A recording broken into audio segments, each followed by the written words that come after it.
Oh, happy birthday to me! It's my birthday! My birthday! I need to announce it. Welcome to High Rollers Dungeons and Dragons. I'm your Sherlock Holmes, Dungeon Master. Nice save. It's the age. It's the age. It's getting to me. I am officially quite old. You don't know how old you are, do you? How old? 37. Not as old as you.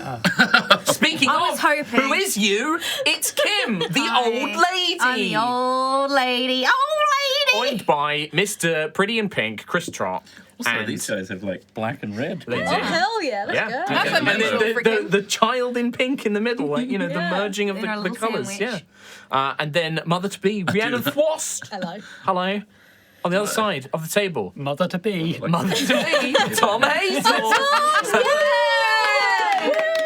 And then our Scottish Queen, Kate Morrison. Hello, everyone. Yes. Welcome. Welcome to a bit more of an energetic High Rollers.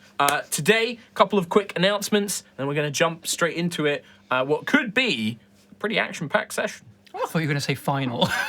Could be the end of everything. He's Also a possibility. It's always a possibility. It's always Yeah. possible. Yeah. Not a bad way to go.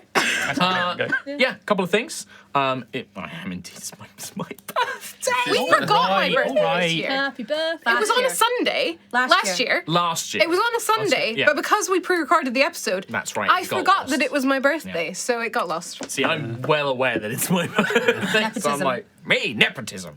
But also, nepotism if it's yourself? some other cool things to talk about. Would you like to see more of us No. in the next couple of weeks? No. Nope. The answer is yes. Excuse Yes. me. Yeah. The Colonel's just Yeah, coming I out want to say hello. see it, but I don't necessarily see this system. No, but what about a different system? Oh. Or what about Nah. the same system but with new people on a different channel? Because there's a couple of things. Starting on Wednesday, we will be doing our first stream of the Warhammer Fantasy role-playing game system here on the High Rollers D&D channel. Yeah. It's everybody. Katie's not joining us for it, but it's everybody else. We're going to be playing through the Warhammer Fantasy role-playing game, 4th edition by Cubicle 7. If you went and you go on our Patreon and go on YouTube members, you can actually watch the character creation and see the characters that they're going to be playing in that campaign. Exclusive. We're super cute. Exclusive. Oh, just to clarify as well for the extra streams, it's not like Katie's not in it forever. Yeah. We're going to No, be swapping no. in and out with the different this is systems. like a micro. It's like a micro campaign. It's going to be like, you know, a set number of episodes, and then we're going to be done with it. Then we're going to play something else, and we're just going to cycle around. There might be guests that are like non-high rollers, people that we bring in. It's going to be rotating depending on who's available and if people are interested in that system, right? So this is a system which, you know, is it wasn't just. There's no reason apart from that it was just not. You have been cast out. Yeah, there's It's a brutal system. It's not something that I'm typically that into. So It's very grim, I stepped it's very out. gritty. There's a lot of character deaths. Yeah, I it's didn't very want to grim. die, Yeah. What? so I'll want a wait till character there's death. another one. Yeah. Yeah. Since Such when? as hobbits, which Yeah. which you will I'll be almost I'll be in for that. Yes. Like Hobbits. Hobbits, yes. Let me be a hobbit. Yeah, exactly. So those are going to be things that we're going to be working on. They're going to be on Wednesdays. I think it was 7 p.m. 6 or 7 p.m. 6. Find out. Wait. But that will be on 6. Twitch on Wednesdays. It was 6. The other thing is also if you'd like to see myself and Rhiannon playing in another D&D, another 5e campaign, we're going to be joining the folks over on the Idle Champions Twitch channel. playing with other people? Yeah, we're playing with other people. Yeah. We're actually going to be joined, but we're going to be joined by two other Brits. Yeah. Ellen and Johnny from Oxventure. Woo-woo. If you're familiar with the Oxventure crew. Lovely people. So it's me, Rhiannon, Johnny, and Ellen from Oxventure. My pal Gabe James Games as well. We're going to be playing in a campaign called Fury of the Black Rose, which is a Dragonlance special 6-episode kind of micro campaign with Mr. B. Dave Walters as the GM as well. He is perhaps the tallest man I know. He's Yeah. lovely. He's such a lovely big man. Like is. he's like 3 Kims. Whoa. He's pretty big. But he's also genuinely 5 lovely foot dude. tall? He's very fun. Oh. What did you throw? That My lip balm. made a dent. Anyway, children. But yeah, that is going to be starting on Monday, the 20th. Thank you, Rhiannon. I was like, going to say the 17th, and I think that's a Friday. Yeah. So yeah, Monday the 20th over on the Idol Champions Twitch channel. Me and Rhiannon are going to be tweeting out links and all of that kind of good stuff, so you can go and follow those. We'll try and host it on High Rollers or something like that as well. But come and check it out. Rhiannon's going to be playing Sentry. Yeah. In that, a kind of special, slightly leveled down, but still high-level Sentry. Yeah. How she gets there, we haven't. I think we need to figure out. Magic. Yeah, so you're going to be Really playing fun. Sentry with a bunch of new people in a new world. Yeah. And then Mark's got a character. I'll be playing a character. Oui. Quill. So is this canon? It is sort of canon. I've got ideas. I need to talk to Rhiannon cool.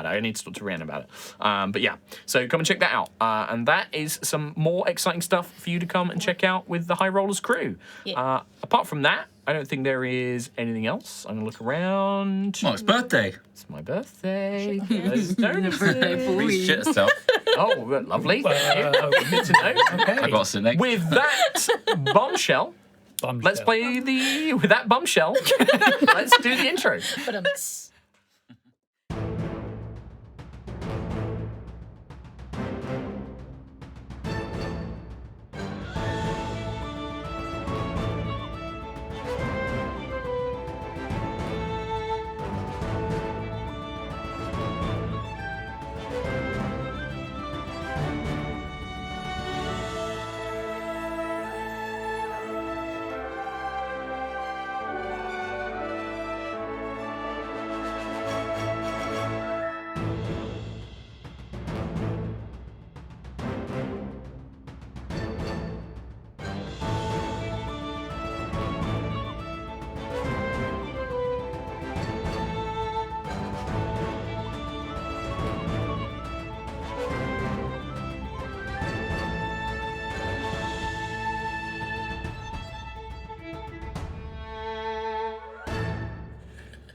Hello and welcome back to Aerois. Last time, the champions found themselves in the Boroughfolk town of Starwatch Rise during a festival, the Festival of New Stars, as they wait for their allies to prepare for the great hunt over the beasts of Atelicus. The party enjoyed the festival. They helped clean up some rooms and clear out some dark spirits. They helped to collect some vegetables and preserve them from the dash hogs that were chasing after them. They met with some old allies, such as the Wild Elves and various Boroughfolk. They participated in a sort of ongoing festival of scaring away an evil wolf spirit. Lucia scared some children. It was your general, typical Champions of Aerois shenanigans. And it was all culminated in a lovely festival, sending off these floating paper lanterns up to the Astral Sea to celebrate the past and the deceased. And that's where we ended last session. But now, we fuck up some beasts. Right? After you probably spend about 2 days here in Starwatch Rise. With the festival winding down, everything kind of goes back to normalcy. You know, farmers go out and farm, people kind of go about their daily chores, and you are left to sort of just relax and wait. During this time, if there's anything you desperately are keen to do that you can do in the small town, you absolutely can do so. Otherwise, we will basically move ahead to the point where your allies arrive and the hunts will begin. Is anyone selling potions here? Like No. Okay. It is a very small rural town. There isn't really going to be anybody that can sell things like potions or anything like that. Yeet. Is there anyone here that can make a magic fridge? What school of magic would that be, Tom? I'm still set on necromancy. I like it being necromancy. It just doesn't sound. Preserve dead is... I see his point. I see. Gentle I do repose. see your point, but I think it just sounds very ominous. for a Vegetables and fridge. stuff still have life in it, though. A load of people say Well, like healing, Turn cold healing is magic is alteration. evocation. It's very evocation. yeah.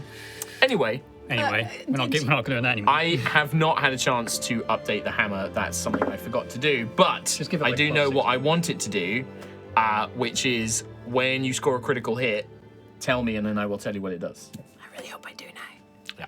My sleeves are too long. Yeah. But that's I haven't added it to the item, but it is basically when you get a crit, damage, many damages. Many A damage damages will happen. More brains explode. But yeah, anything in the interim. You have a couple of days, so if there's preparations you want to do, if there's questions, if you want to talk to Morgaine or Varnier about what is specifically going to be involved in the hunt, because a lot of the information up to this point has been, not necessarily vague, but they haven't really gone into too much detail yet. Yes. I will discuss with Morgaine, Varnier, and Rethra. Varnier. He's worth it. He's worth it, yeah. Yeah? What would you like to discuss with them? You can L'Oreal definitely go and find them. They are kind of gathering. That sounds the price. There is a group of about 30 other sort of wild elves and burrow folks kind of mixed together, so sort of like 15 of each, but kind of, maybe not exact, precise, even split. There are 30 burrow folk and wild elf hunters who will be coming with you, and then Varnier, Morgaine, Rethra, and Sana are kind of like the named NPCs that are going with them as well. But then you also have like a small squadron of other hunters and stuff as well. But yeah, you can definitely go and find them and approach them. What would you want to ask? What do you want to talk about? Hello. Hello. We've got a big fight coming up, and I think it's quite important we discuss the whole, the tactics, pulling off the armor plates and whatnot, Yeah. blasting them. Absolutely. Maybe we should have a word or a call out for when we should blast. We sort of leave that to you, champions. We're sort of coming along to provide effort. I think mainly we'll help you reach the beast, we'll help ambush the beast, and we'll be on hand to help fight it. But, who calls the shots we're sort of handing that over to you. You're supposed to be these champions, these saviors who have fought great beasts and evils. So You're supposed to be good. Yeah. Work it out. Sounded quite loaded there. I don't believe what I'm told, only what I've seen. So. Well, all right. In which case, We can tell you a little bit about Stonemaw, how it fights. yes, things you've observed recently, any resistances that seem to be building that we should maybe avoid. That We've kind got a lot of different damage types We do. between us. So Good. what's like the thing that's been attacked the least and the most in terms of elements? Varnier Elements. will kind of step forward, and you never see Varnier good's without their like hair? these snow goggles and like this thick hood. So you don't. All you've really seen is like this big, thick kind of padded hood, these white, thin sort of like snow goggles, and then just a big elf like beard, like a kind of Viking-y beard. So you don't really know what this guy looks like, but he kind of is like, well, we know that the beasts can't be hurt by acid, by fire, by poison. We know those things don't work. That's what the dragons all used.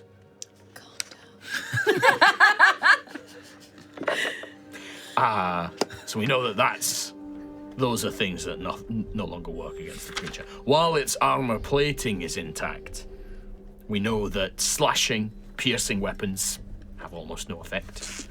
We know that What about bludgeoning? we think that's one of the ways that you can break the armor off. Okay. The armor itself, there's different ways. How we want to go about it, how you want to go about it, is really up to you. We think that using a big, cracking weapon, like a bludgeoning weapon, like a hammer or something like that, can actually break the armor if you strike them in the armor plating. I couldn't possibly think of any sort of device or weapon that could exist. I don't know why you're being sarcastic, but okay. The other thing we know is that similar, any kind of similar energy, force, thunder, those sorts of things, that can damage the armor. good. We don't think they have as much effect on the creature's body, but the armor it definitely does affect. We know that the armor as well seems to protect it from lots of other types of magic. Exactly what we don't know, but we know that it's protected. It's always safe to assume that with its armor on, any type of magic, even if it does affect it, it will probably be somewhat resilient against, as far as we can tell. We're not particularly magical as hunters. We don't have lots of mages and priests and things like that, so we can't say exactly what will and won't work, but we know that the thing has resisted spells from spirits and things like that. So, hit it with bludgeoning, force, thunder. You can also, Unless you can it's also got its try armor and off, and then we can bless. well, you can also rip the armor off. We've seen the dragons have had some moderate success in being able to pull parts of the armor off. Aren't you going to be doing that with some of your squad, like zipping up there with some devices or whatnot? We can certainly try to do that. Yeah, that's the plan. That's what our plan was before you came along, was to basically get on the beast. The Borough folk have these fireworks. We think we can, if we can wedge those under, it might be able to blow some of the armor off. We've kind of taken the explosive powder they use, we've concentrated it, and we've made these charges that we think can blow the armor away if we can get it in the right places. But I mean, Stonemaw is a powerful creature. Even just getting to it is going to be challenging. Have you seen a piece of plating being taken off before? Yeah, pieces of it How quickly does it regrow? within seconds. Which is why I think it's crucial that we have the timing down to ripping off the plate, dealing the damage. So if any of your team do so... Well, we'll be under you. As far as I'm concerned, you're calling the shots. You tell us when you want us to act. Okay. That's the easiest way for this to work. How about we have armor plate rippers Which and is then most flesh likely smashers? the armor plate rippers is most likely going to be Ayla and Sentry. Yeah.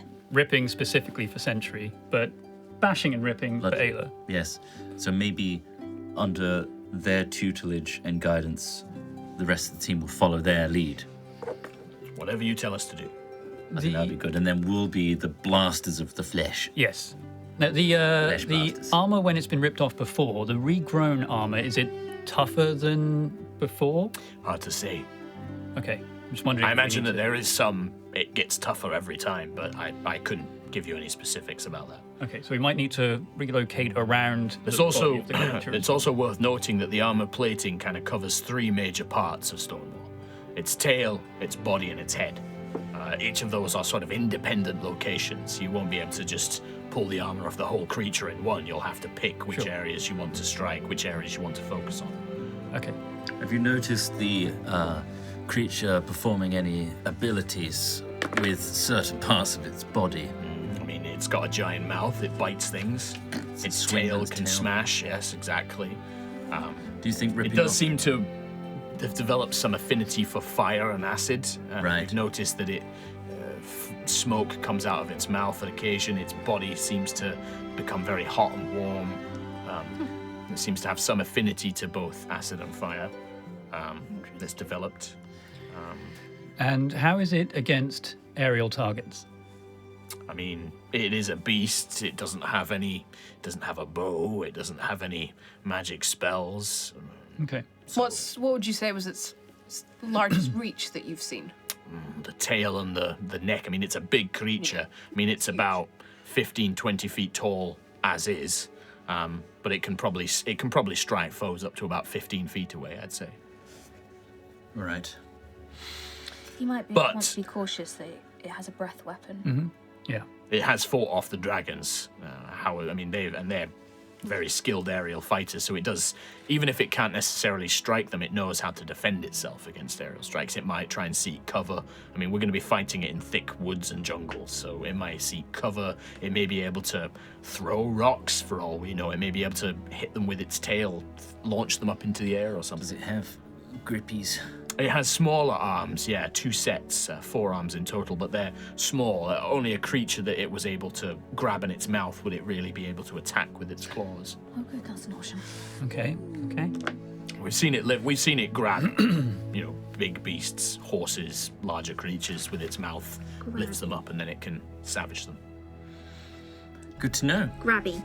Bring that down. They got a bit grabby at the front. Yeah, I see. grab it at the front. Yeah. And is it particularly agile for such a large creature? It's more agile than you'd think for a big beast like a Tyrannosaurus, but it's not particularly quick, no, I would say. Okay. Wait, is it literally a Tyrannosaurus? But like a But with 4 super arms. mutant Tyrannosaurus, yeah. And another set of arms, that's how you know it's badder. Yeah. So it's got 4 of these. Let's go. 4 like really tiny arms? Yeah. It's based on a T-Rex. Its basic form is that of a T-Rex, and then it's like mutated and adapted over time with all this armor plating. I need to know. These like four Are arms. the arms its in a mouth's horizontal line, or are they 2 and 2 vertically? bigger. I mean, you'll see it when you find out. You don't know. If you're asking I'm Varney, asking Varney. yeah, it's 2 on either side. That's 2 smaller pairs on each side. 2 vertical columns of arms. Yes, I suppose that's how you describe it. That was important to me. Fan artists. 4 arms. 4 arms vertical.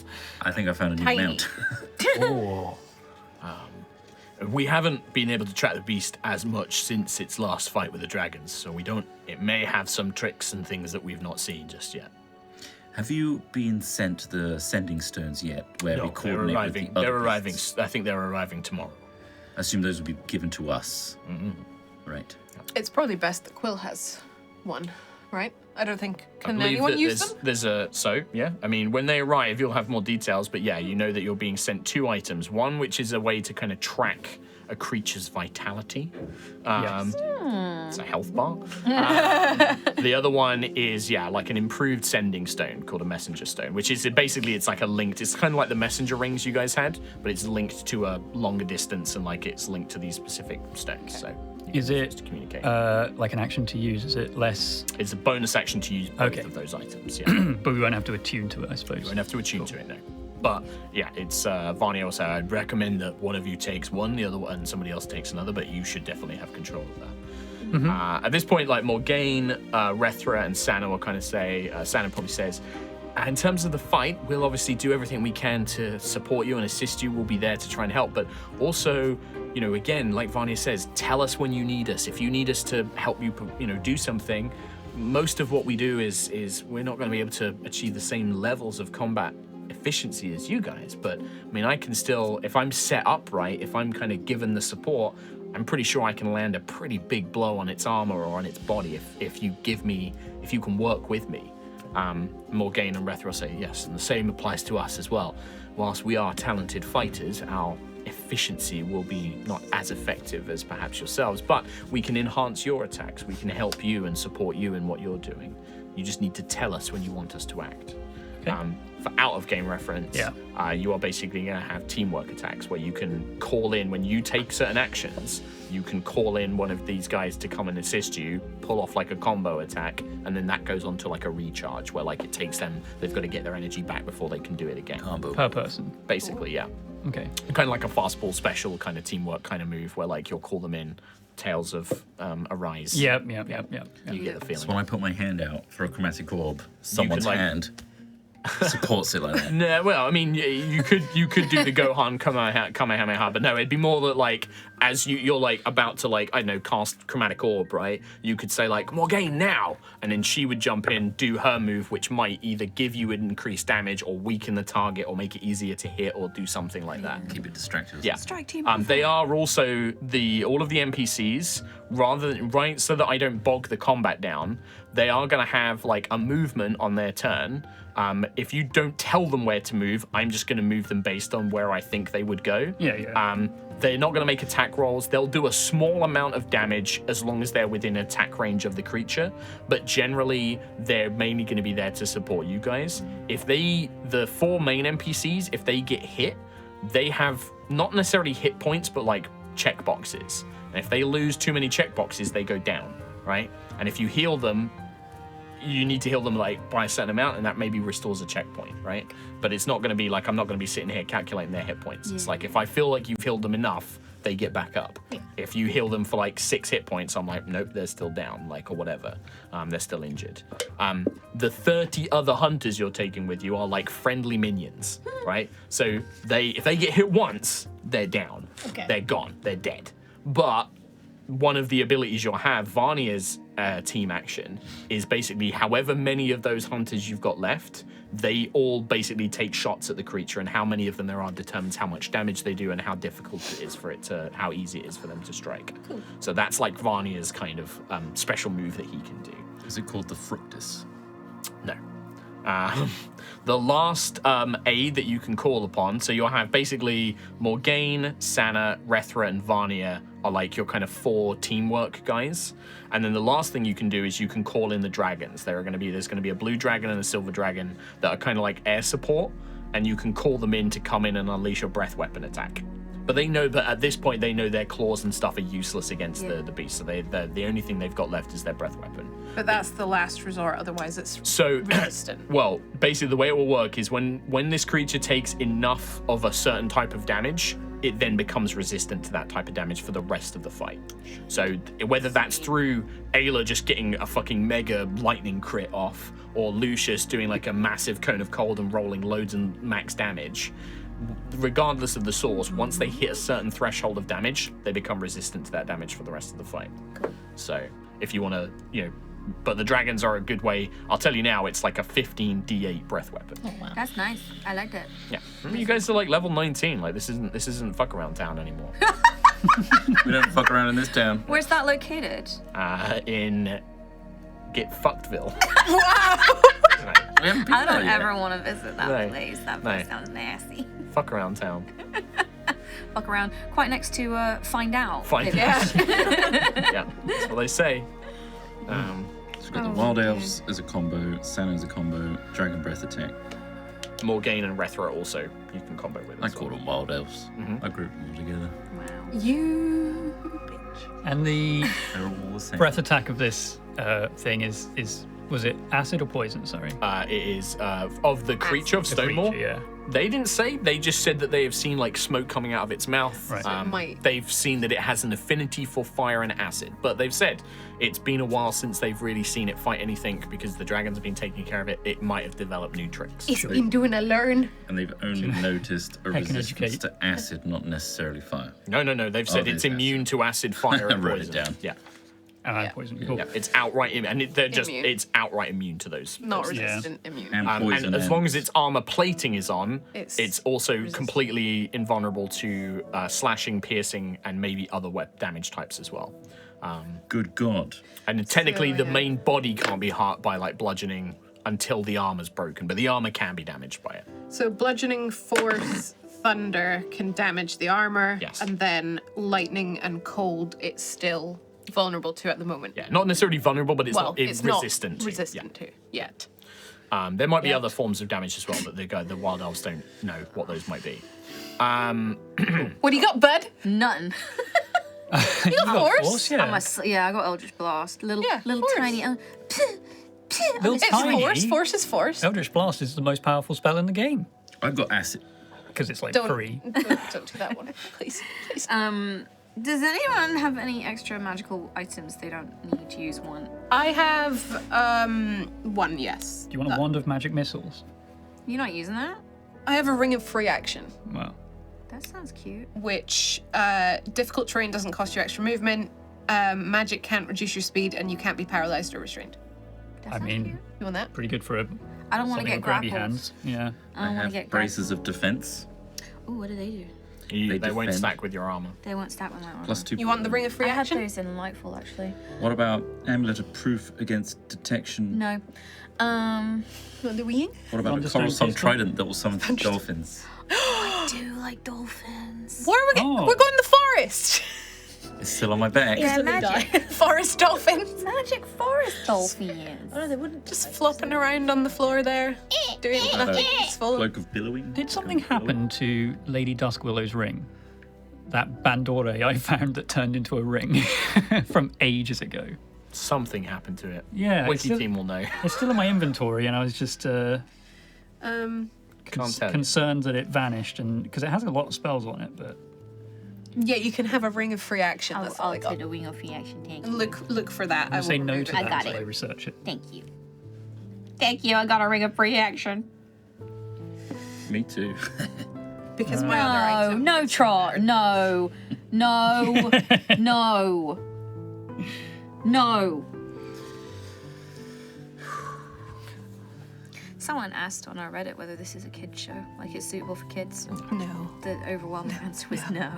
Yeah. Gotta fuck around town. Fuck around and find out. The last thing is Varnia will probably state, just don't forget, all the tactics against Stonemaw is somewhat will become moot if the beasts aren't taken down at the same time. If we defeat Stonemaw too quickly, or if the others do the same, then the creatures enter a sort of protected cocoon of intense magic, one that we've not been able to break through. And they quickly regenerate very, very rapidly, even from death. Oh, good. Cool. Okay. All right, we've got to be careful that we don't On it. spaff our wad too quickly. Sorry, Lucius. What does that You're mean? acting very like yourself I've today, never Lucius. heard that expression before. Long day. He is We've right, got to be though. careful that we don't Fuck it up. spaff our wad too early. Fuck it up.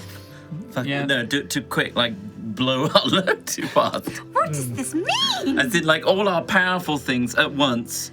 Our Stonemaw goes down, the other two are still being defeated, and it goes into its cocoon state and regenerates. He's right. We don't want to piss it up the wall. That's what I was trying to How are say. you pissed? It's hard He's for a me. bird. I don't know how it works. I can fly. I can do a lot of things. Do you do toilet when you're I flying? really don't want this question. When A lot you're- of people have asked, and I when don't you're know enough about flying birds. around- Science We'll is just right, we answer need it, to and then know. you won't need to answer it again. I projectile shit then. Could Do you you- do it on Stonewall?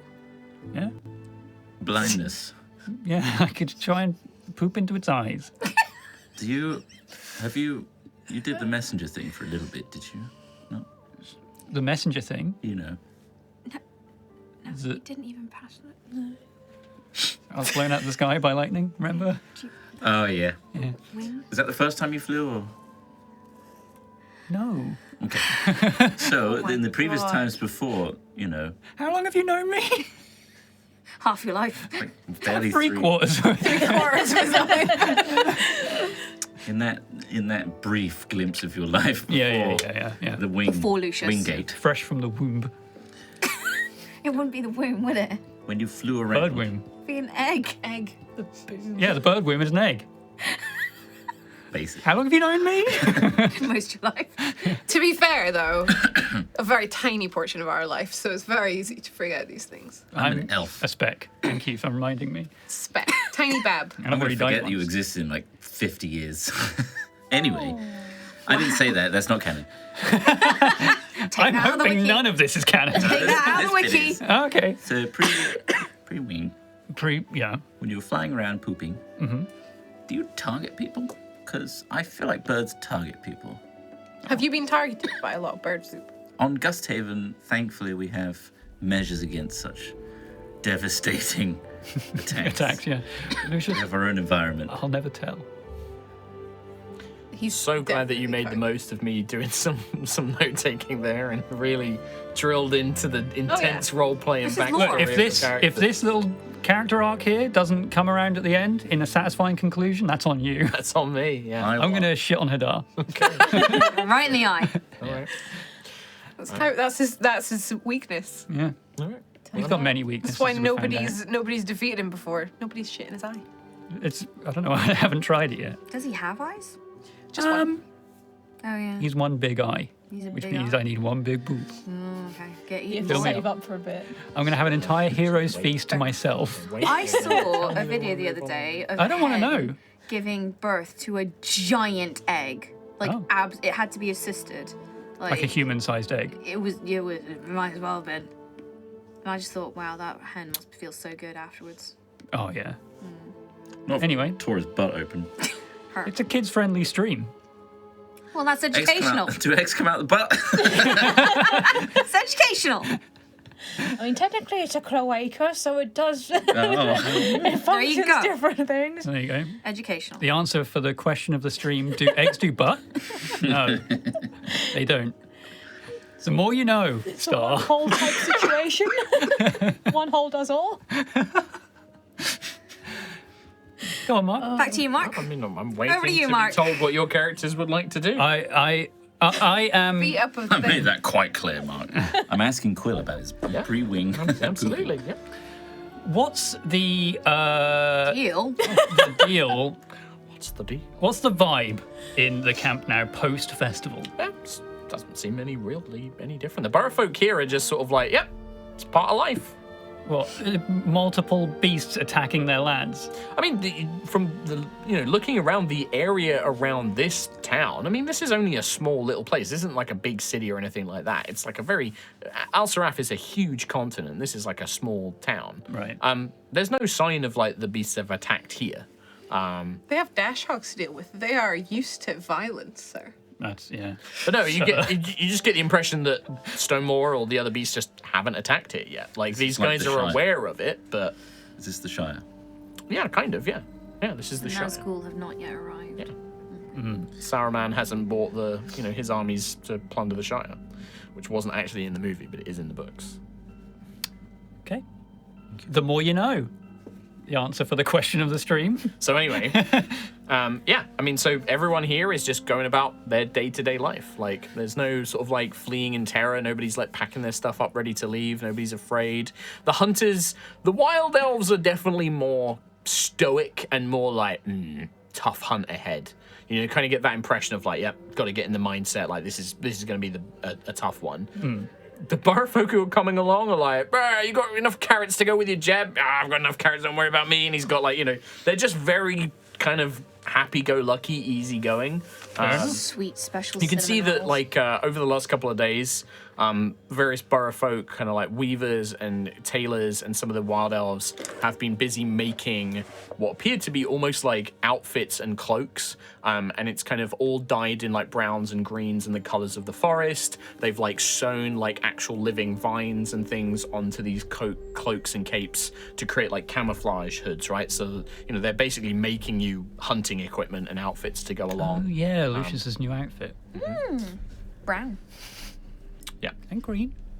A little bit green. But yeah, apart want from to that, see it. just fairly normal. I mean, it's pretty much the same as what everybody's been made. It's like a kind of poncho with like a kind of hood to like flip up over it, and then something that goes over your trousers and boots to like disguise your lower half, basically. No. That's what I'll they're wear making. the poncho, but I'm not wearing the trousers. Why is that the line? Just curious. Half of me needs to be visible. Like, I can't be seen in the full garb. But the If problem, half of you is We visible, can't endanger the rest of this hunting party. yeah. half of you is visible, all of us die.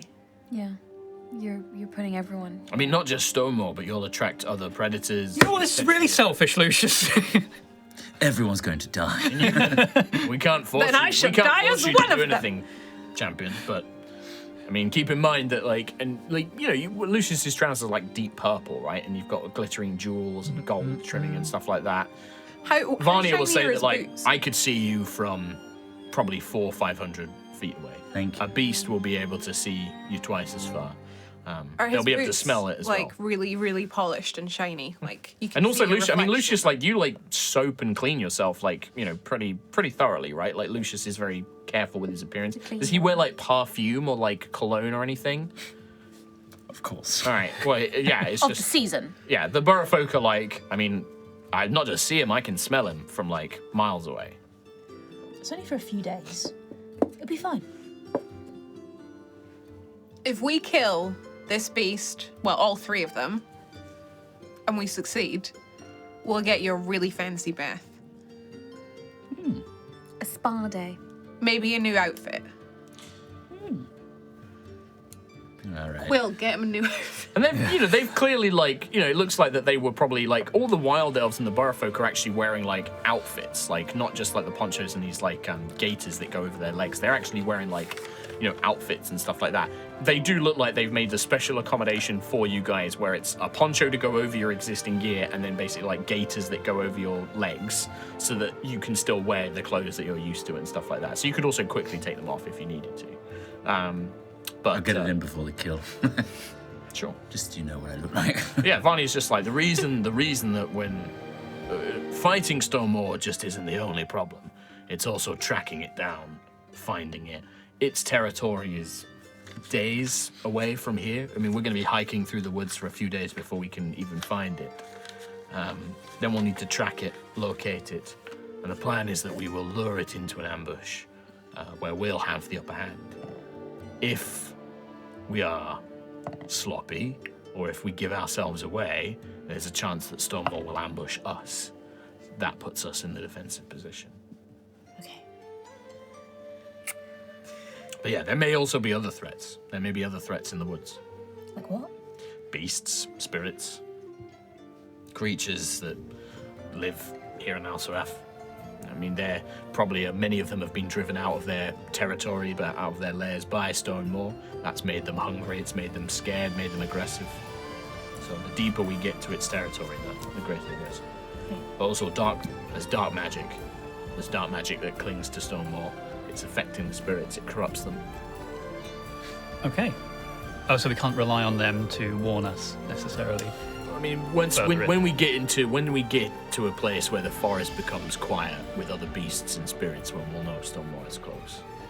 But Okay. But the other thing I would say is, if you have any powerful magic, you shouldn't cast it. Once we begin the hunt, until we find Stonemaw, avoid using powerful magic.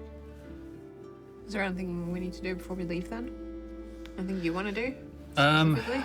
Well, if it's going to be a few days, it's not very worthwhile using them now. Can I have a long rest so I don't have a level of exhaustion anymore? Yeah. You can all have long rests. Yeah, it's going to be like 2 days before you depart. So. I am exhausted from picking those veggies. I mean, 1 level of exhaustion. It's no big deal. No big deal. It's devastating. It's the worst I've ever felt. Yeah. I'm good. Yeah, I'm satisfied to wait. The beast does seem to have some sort of sense for magic. If powerful magic is used, it seems to be aware. Oh, what about our equipment then? If you have magical equipment that's extremely powerful, you may want to consider concealing it in some way. Same as before. Haversack. Have a sec. Oh, but then we need to attune to them again. No. No, it's just like putting them down. Actions put them on. It's an action to get them out of the out. sack. Oh, You don't have to reattune. oh, we wouldn't have to unattune. Yeah, of Yeah, course. you don't have to unattune. Well, we can haversack some of our most magical stuff, same as we did in Vortensar. What if I am the magical equipment? We're going in the sack. Yeah. Put me in a sack. I want to go in the sack. 1, no, you'll die. And 2, no, I'm not carrying you in a bag. We need you to be, present. Also, sadly, the sack is not a bag of holding. Essentially, it will not fit. It has a limited. You will not. We need a body Has to. haversack. Yeah. A body. Be good. It would help our stealth rolls, though, if you were in a sack. It would.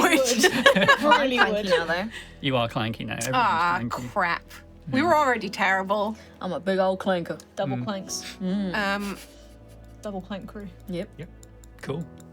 So we should hide our magic items In the bag. best we can. Yeah, including this body-sized spear that I have. We don't know exactly how this sense of Stonemaw works. We just know that when, some of our people that can cast spells have cast spells, it seems to sense them, seems to know. It's almost like it can smell magic, like we can smell strong scents. Smell you.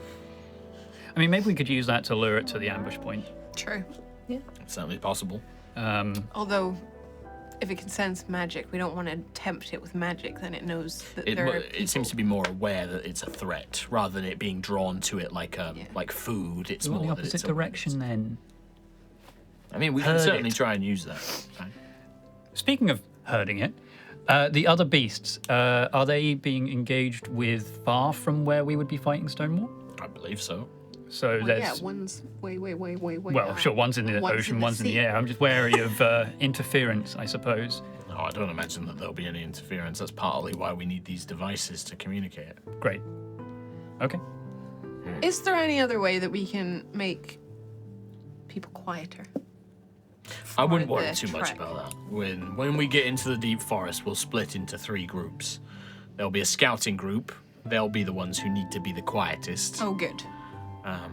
But that doesn't have to include you, champions. You can. It's probably best it doesn't, purely because Clank. It won't Sure. involve us. Well, the scouting group's responsibility will be to look at the path ahead, find the safest routes, avoid any potential dangers.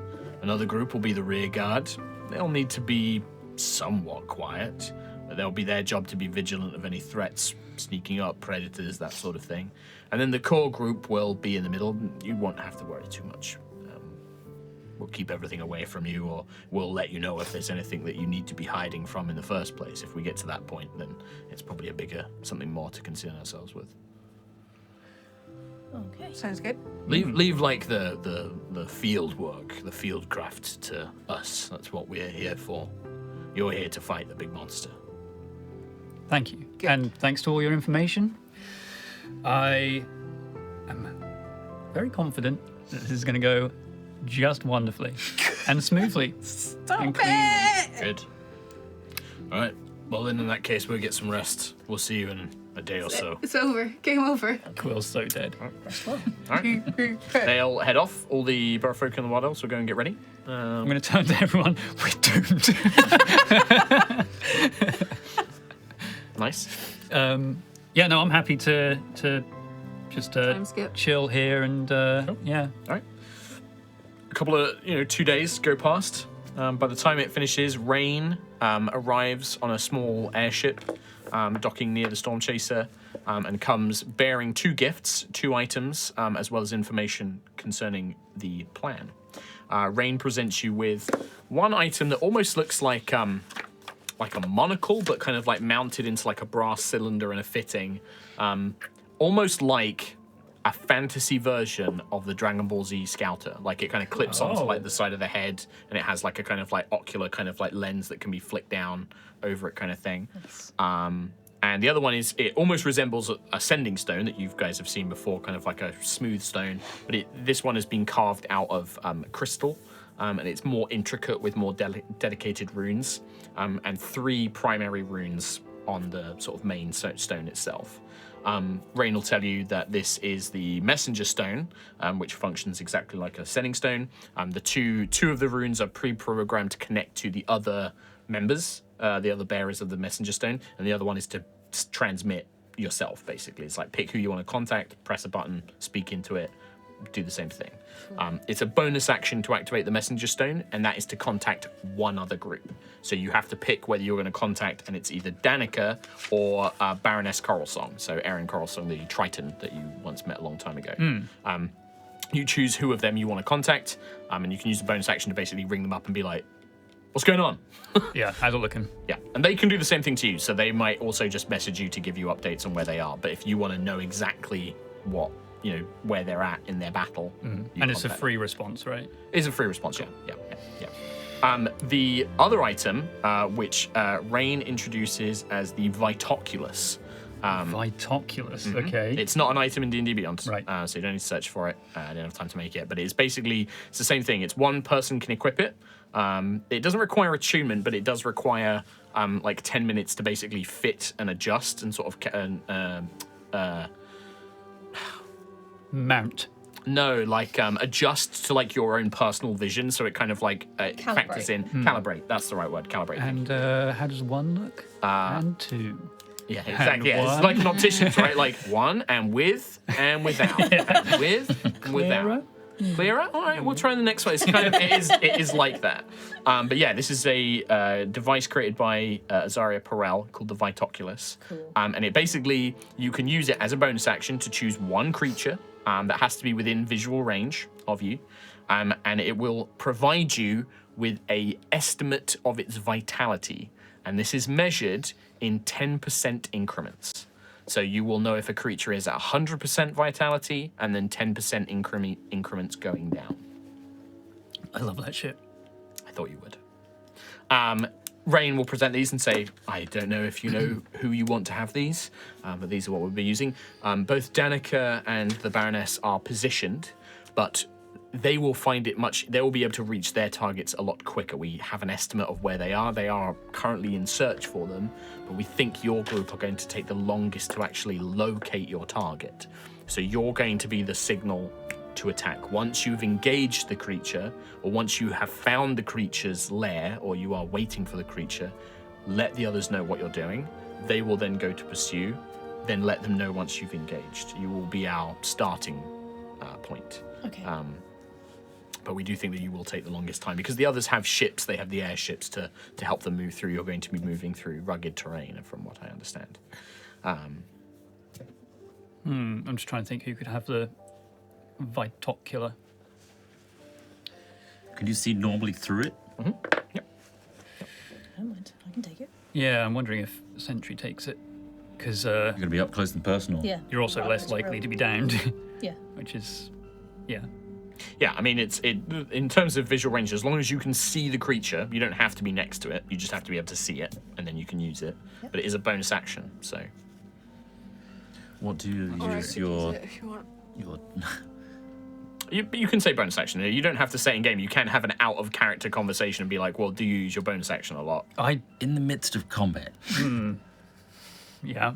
when one swings with all their force, Sometimes there's no point trying to do an immersive conversation, like an IC conversation, because some of this stuff Yeah. is purposely abstracted, right? There Like, is how no often real do way you to be use it? like, what is Will a you bonus have action time every 6 seconds or so to push a button? to try. use the Vitocular? We're gonna try. I imagine so. Like out of character, I only use bonus No, actions it for. has to be in character. No, Ignore them. just say it right. There's only 3 actions that I use bonus actions for. It's Misty Step, Starbreaker, and would be regaining active. spell slots.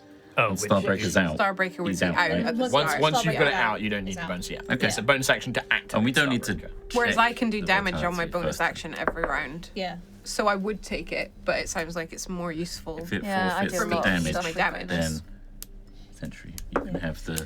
I mean, I probably use bonus actions the least, but Do you want I- to take the messenger? I could take this. Well, Sending Stone also.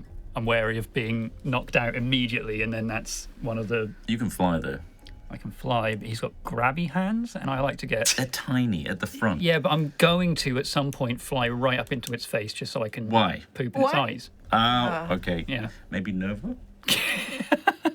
Yeah, I mean, I do a lot of stuff with bonus action, but also I could have it. I also have but also- Sending already. there's not a great deal of Worst stuff case. I can do really because I've just got Eldritch Blast. Maybe. Well, I mean, That's- once the armor's off, Yeah. then you'll be able Yeah, to attack yeah. it. But I imagine around that. I can take it if you want. It just means I won't be able to. Also, my yeah, blast. if you have creative ideas, remember it doesn't always have to be what your You know character me, sheet Mark. says. I always have creative ideas. Yeah. You took that away from me with the Oh, I oscillating. didn't. I did not say that way. Oscillator. That wasn't really a creative solution. That was like me cast anti-gravity, oscillate, lol. Like that was What not about the really one a where creative what about the solution. one where I negated your entire tower in the Feywild because I just went, I'm gonna gravitate Negate myself. it? No, I it went was all the way purposely straight up to the done. top. So it was like there is ways that you can go Yeah, about but it. you That- had that to was come a all the way great back point. down. Everyone was dead though. Like including that giant mimic on the ground floor. Oh yeah. Oh yeah, I forgot about that. Yeah, I can take it if you want. Yeah. I don't mind. Do you want me to take it? Yeah. Right. So Ayla's going to take the messenger stone, I and guess Sentry's going to have the Vitoculus. Because I have Sentry and I have the most hit points. I mean, yeah. 286. Bye bye. I could also have it because I don't have many bonus actions. I can quicken a spell to a bonus action. Okay, well that You makes squished sense. that though. I also have I'm Sending actually anyway, really so strong. worst case. Are you? I can Yeah, have it. sending would also work. Like, yeah, your you could totally use that. that's Obviously, a good that's an backup. action to cast. But I sending. It's a can- good I can backup if needed. though. Also communicate with anyone. Yeah. Yes, it's true. Okay, Lucius, take it then, and then So Lucius is going to have the messenger Question. stone. If and then we- Sentry has the Vitoculus. if we have the messenger stone, do you have to like spend time with that, or is it just whoever grabs it can? No, I'd say the messenger stone Is it- probably it doesn't require attunement, but it does again. Like you've got to spend time with it. I would say. Like I Right, wouldn't necessarily okay, so say it's kind of- like you can't just Kind of pick it up fast and up, use yeah. it basically. Yeah. Okay. Actually, no. I'd say the messenger stone you can do that. The Vitoculus actually needs like Right. calibration, so you can't just like Sentry is now the only one who is currently calibrated to use the Vitoculus. Okay. The messenger stone, I would say anybody can use, but just like pick it up or you whatever. could just pick it up, but like you would have to either like drop it or throw it or like pass Yeah. the object between you. And stuff Sure. Like that. Um, Yeah, I'd say that actually I'm okay with you guys just picking up and using like a walkie-talkie, like a oh fuck, get the fuck out of here! He's down! He's down! Lucius is dead! You know, that's fine. I'm dead. Okay. Okay, So I'll cool. take it then. Yeah, there's no item for it, but just note down in your inventory of the messenger stone. We'll just remember. no, there is a Sending Stone. There is a sending Yeah. stone. But How often would you like information about the HP or the vitality? I guess every guess- time it drops 10%. it's vitality. I mean, I guess we'll see. Like, if we massively decrease ours to like by a crazy amount, then we can be like, okay, we're at I'll this let you point. know later. How are you getting on? Okay. But then again, we also don't want to be. Nova, can you Late. do like quick maths? If we work out roughly Always. how many percentages we take it down in a certain amount of time, how long it's going to take and stuff like that? Because I can't do that shit. Busy. Now you're talking my language. I thought so. Yes, we could tentatively figure out with our first bit of damage, how much was that? Was that a bit of your device? Bearing in mind the last bit of damage might take a while if it becomes resistant to us. That's And more armored. But we can just, if you keep us updated on where it's at, once every kind of work out. 18 seconds. 12 seconds? Okay. Maybe 12 seconds? Also, I've seen many different futures, and in one of them, someone is getting a critical hit. I rolled a 20 on portent. Oh, that's pretty big. I will. Hey. This hammer really wants to. Yeah. Yep. Yeah. So Thirst for crits.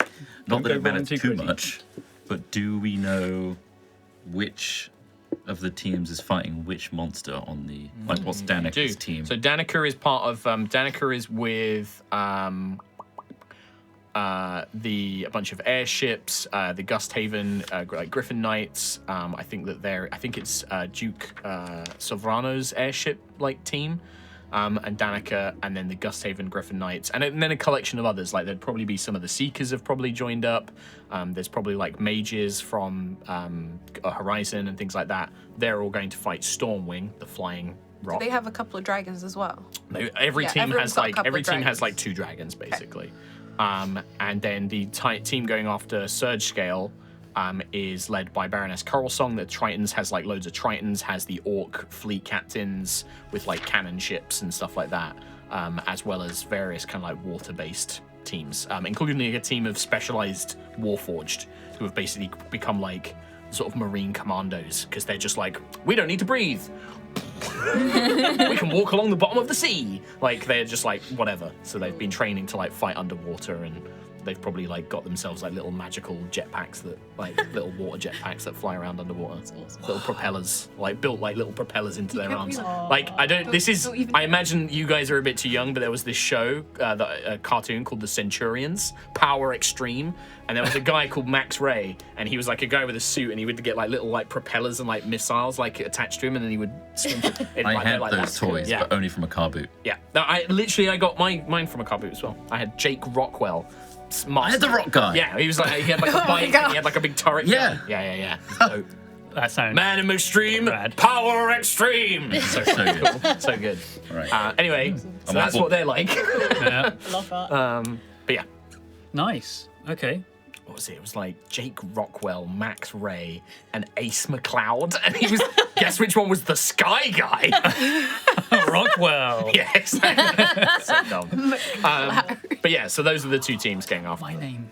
So they all have like Ace pretty McLeod. powerful like everybody like the ones going after the other teams, like they've got airships and like sea ships with like cannons and like big ballistae and stuff like that. So they've got that to kind of counteract the fact that you guys are helping the land team. Like the land team don't have like We're you the guys equivalent of cannons. Oh yeah, and absolutely. ballista. Yeah, Yeah, absolutely. baby.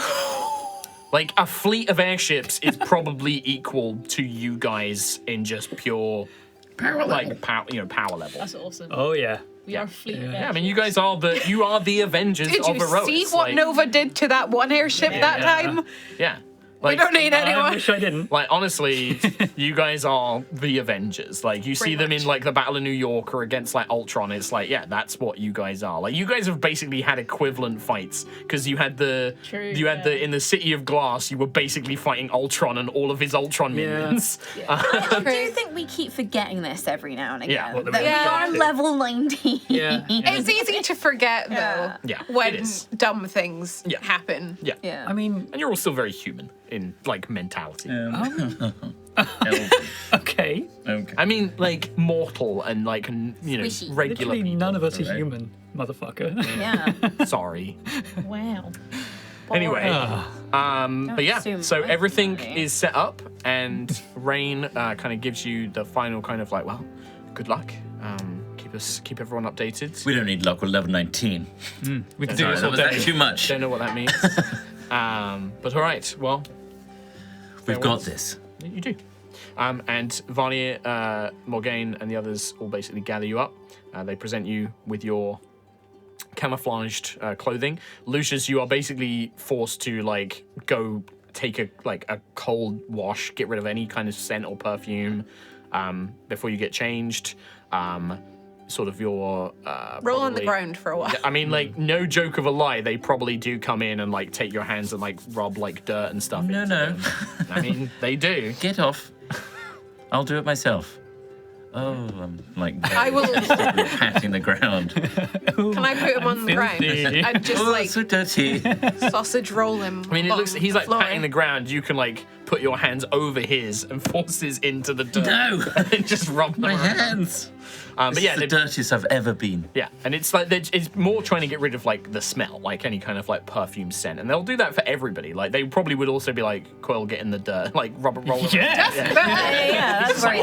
Yeah, lovely, having a great time. I'm just having a mud fight with Sentry. Like we're just throwing mud at each other. Yeah, Ayla would do it herself. Yeah, it's basically just to kind of get rid of any unnatural scents. And then after that, they lead you onto a hike. It takes.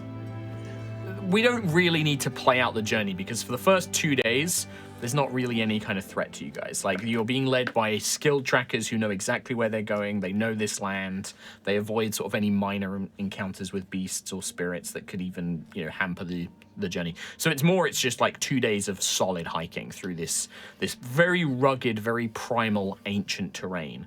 This is like going into the deep of the redwoods, kind of like the trees here are ancient and massive. The undergrowth is at points so thick that like the elves are literally carving paths through the woodlands because there aren't any trails or paths for you to go through. And it's hard going, but uneventful going. That sort of changes on the morning of like the third day. All of you get a sense that something's changed, but I think Ayla and Quill are the ones who really notice the details of it.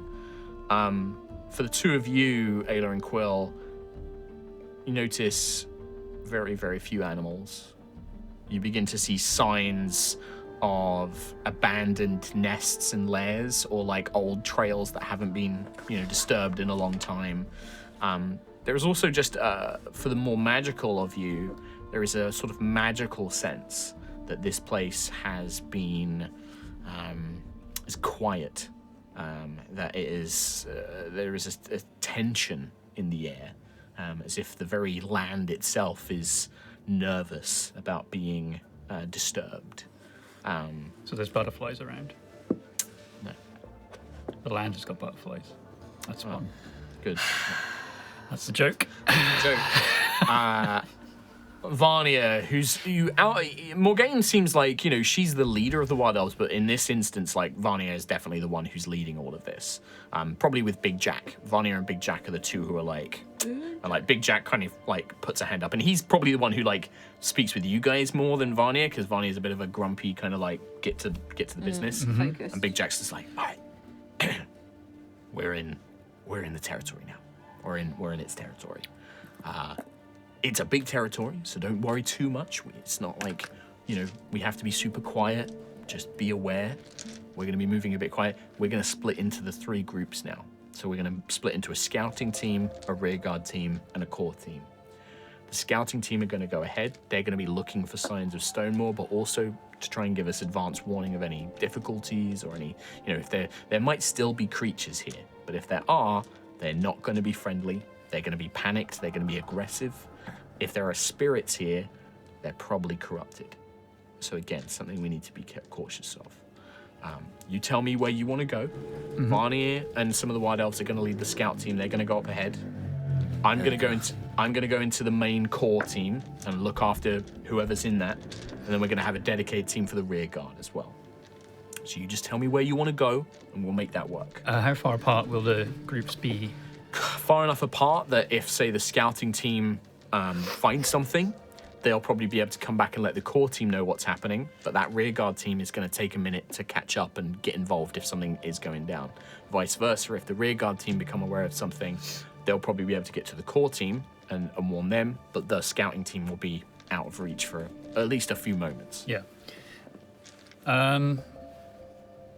Stealthing aside, I am happy to join the scouting team. Maybe I could fly up, and then that would be less loud.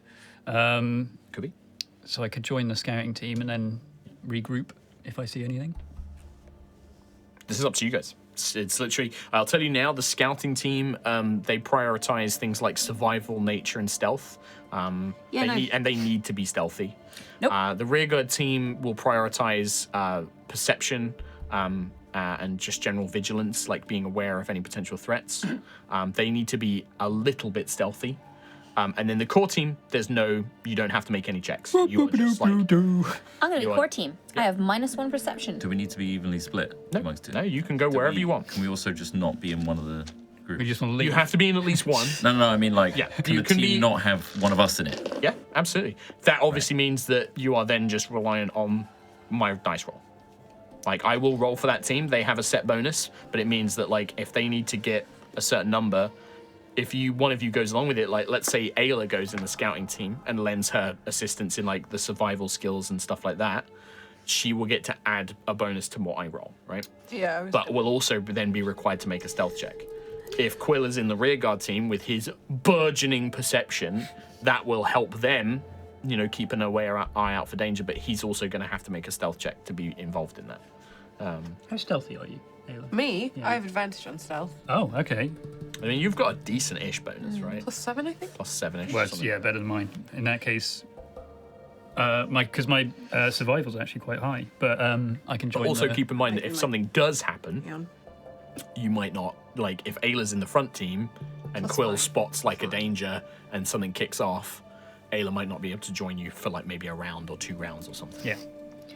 I mean, I do have +9 nature, but I'm a clanker, so.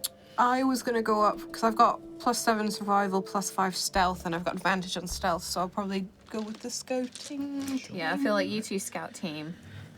Or rearguard? Rearguard. Yeah. Okay. Perception gang. Perception Core squad, team. roll out. Okay, so you're the team. sandwich bread, and we're the filling. Could we? How many sending stones are there 1. in this group? In this like entire platoon? One. It's just the one. Right. Okay. Fair enough. Don't worry So then. there's 3 in total. Hello? How does this work again? In that case, I will Runes. probably cast sending on you to get you back. If we're on like opposite Yeah, ends yeah, of the thing. Yeah, I mean, you won't need to worry about casting sending. Like, the Oh, okay. scouts will have, like, runners, like, they'll send a wild elf to be like, go tell Varnier and the others that Sure. we've got trouble. Okay. They'll just send a runner to do it, right? Great. It's not going to make it. I don't want you to waste a resource just because, like, your groups Would have be been fantasy. split up by my mechanics. That's all right. I mean, no, yeah, you're right. Actually, that sucks. But yeah, as you kind of begin to split off, Varnier will kind of like look you up and down and be like, like he approves, like, yeah, okay, you can be here. Big Jack, I think in the rear guard would probably be Morgaine and Rethra. Hey. And they'll be like, oh, Hey. good, thanks for joining us. Like, Rethra's like, thank you for joining us, Quill. I think I you're, lend my eyes. yeah, you first, from what I remember, you have, yeah. You are very skilled. Don't get cocky about it, because then you'll roll a 1. I can't fail. Oh my god! Well, you can. And yeah, the group now begins to move through.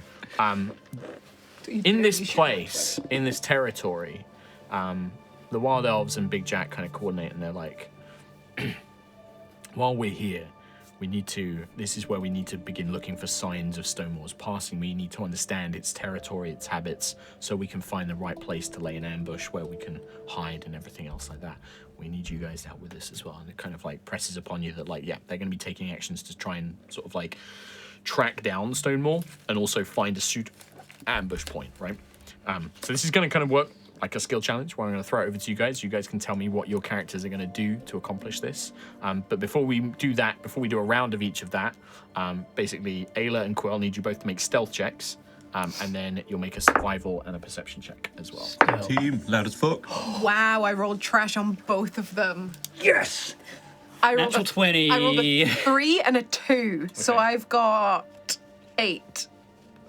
That's so bad. So 8 on, so it'd be Stealth. on the stealth, Yeah. and then the survival would Oh, be. survival, I haven't Oh. rolled. Do you want me to roll Yeah. survival? Survival, I have I hope got that was a 1. a Trips 19. So gloat. Okay. So, and then Quill, what did you get on the stealth? 23, 23. and perception is 27. 27 on perception. I can't believe I rolled a 3 and a Burgeoning 2. Perception. That's not. And then what did you get on the survival, Ayla? Me, 19. 19. Okay, great. Okay. So, as you guys are all moving forward, Ayla, I think for you, this is probably the low stealth is probably more from you have learned how to track and to move through woods and things like that. It's something you learned in your childhood, but you haven't had a lot until recently with some of the events with in the campaign. You haven't had a lot of chances to really put those skills to use. You quickly pick up on it's not so much that you're doing a bad job, it's that everybody around you is significantly better at this. Like you can tell that they do this every day and that they are experts at doing this, moving silently, making their way through the terrain. There are a couple of times when you're just like, things in the way, and you have to like physically break it down, and you make more noise than perhaps you would like. It's not that you're doing anything clumsy or wrong, it's just that you're just not adapted to this kind of work or terrain at the moment.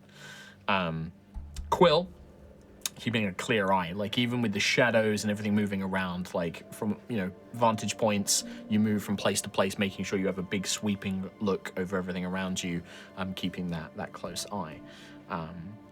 As for what do you guys want to do as part of like to help track down Stonemaw? What kind of how would you participate in all of this?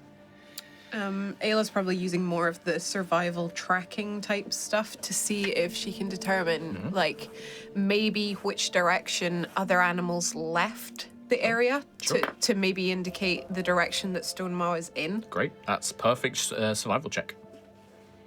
See what you get. I rolled a 4. 7 is plus 7. Plus 7, so 11. You spend some time looking around, but it's hard to distinguish between old tracks and new tracks here. This place is very, very ancient, and the primordial nature of it. You perhaps maybe even see like spirits.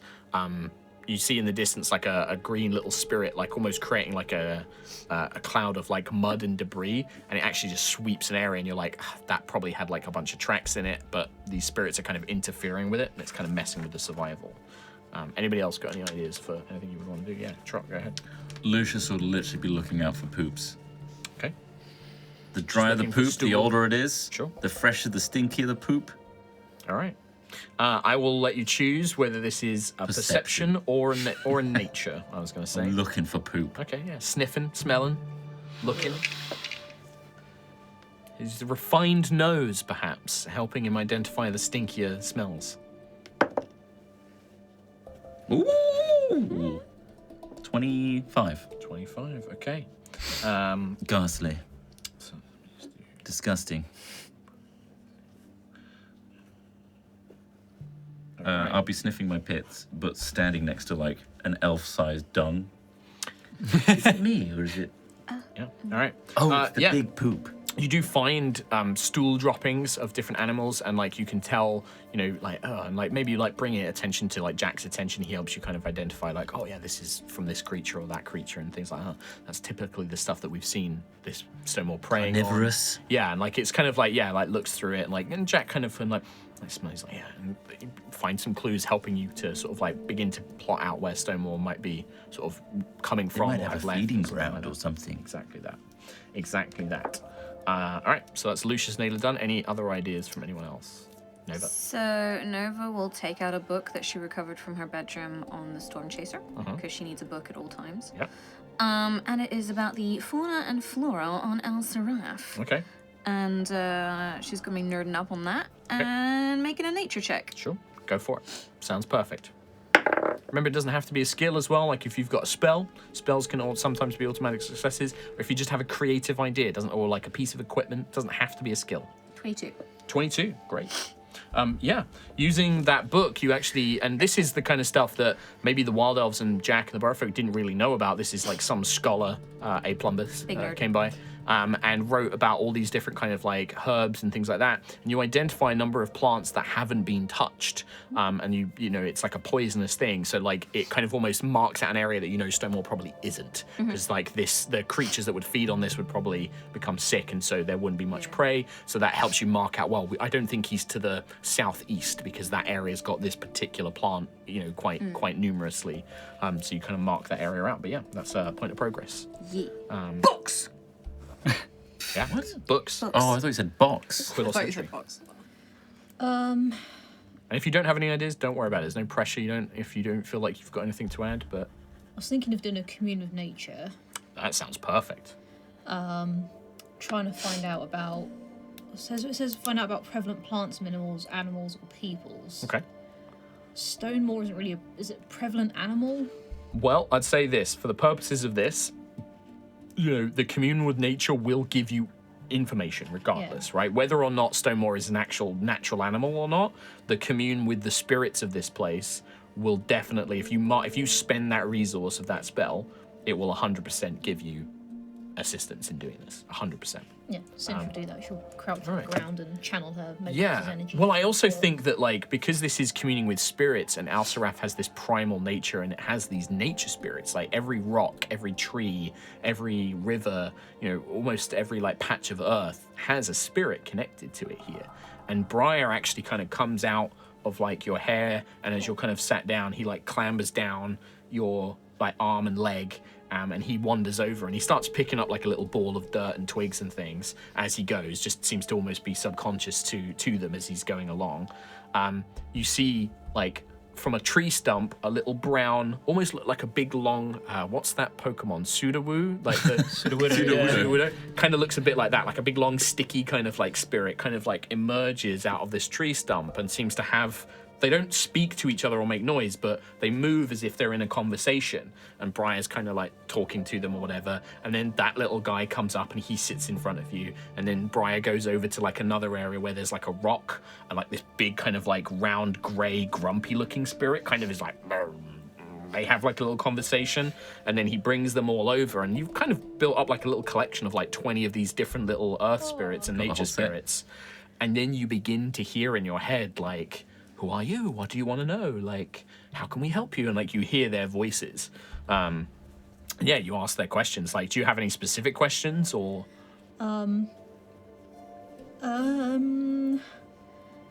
Is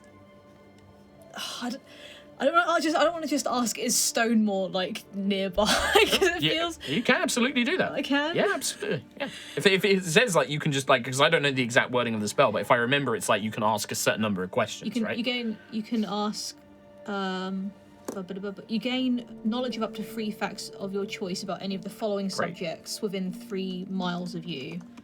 Okay. So 3 facts. Terrain and bodies of water, prevalent plants, minerals, animals, or peoples, powerful celestials, fae, fiends, elementals, or undead, influence from other planes of existence or buildings. All right. I will tell you now that influence from other planes of existence or / powerful celestials, fae, fiends, elementals, etc. They can.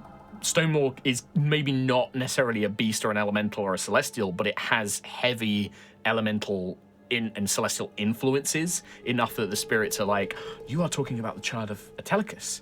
Oh, it is not here, but it is not far. And they can basically be like, oh, it is in that direction. They don't know exactly where Stonemaw is, but they know where he isn't. And you can tell that the spirits here are very scared of the child of Atelicus. They call it like Atelicus' child. And they're like, oh yes, very scary, very powerful, so savage, so brutal. We avoid. But that way. And like the little stick is like pointing with his long sort of sticky finger, like that way.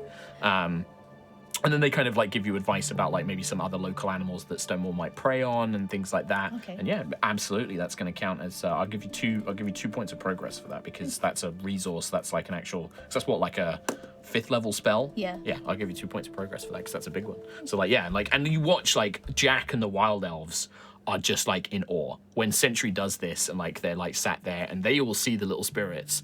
They're just like, like, you know, you're talking to them and like conversing with them. Nobody else hears their voices except Sentry.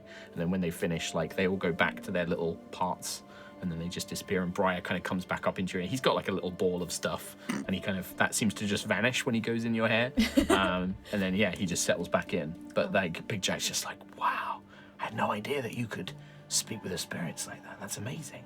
I have a deep connection with all natural things. You have to, when we come back to the village, you have to speak with Mama and tell us all about it. We want to know more and more about it. I will. The spirits here are lovely, very friendly.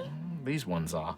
And you see he gets a bit nervous, like looking around. But yeah, that's going to be some amazing progress. So, all right. And then Quill. Do we currently have our magic items with us?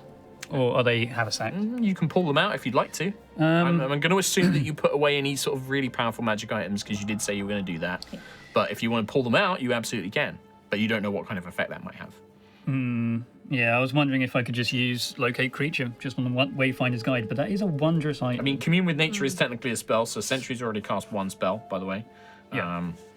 I mean, I feel like I would be high up in the trees, just looking out for. Because if this is a big creature, how dense of a woodland is this? Very dense. In that case, like looking out for just large swathes of trees just clumping around and moving about in the distance, or even just listening out for any creatures that it is. Straight up perception check. Yeah. Yeah, sounds good for it. Yeah. You don't feel like you have to do something crazy and different and creative. Absolutely. I was trying to think of something that's not perception, but I mean, when you get 36, it's hard to argue with it. It's very hard to argue with. Go with your Looking in the distance, imperceptibly so to anybody else, like not even the borough folk hear this with their big, tall bunny ears. You just hear, hello, I'm over here. It's like that moment in Jurassic Park, right? You hear the... But it's like in the distance. I've got a glass of water. Honestly, one of the best moments. It's just her face in that scene. It's just like... It's so funny to me. But yeah, in the far distance, you're like... that way. And it like, it aligns with what Sentry was saying, and like you can maybe see ever so slight movement in the trees and things like that, but it's far off yet, far off yet. It's going to probably take several hours to reach that kind of environment. All right. Yeah.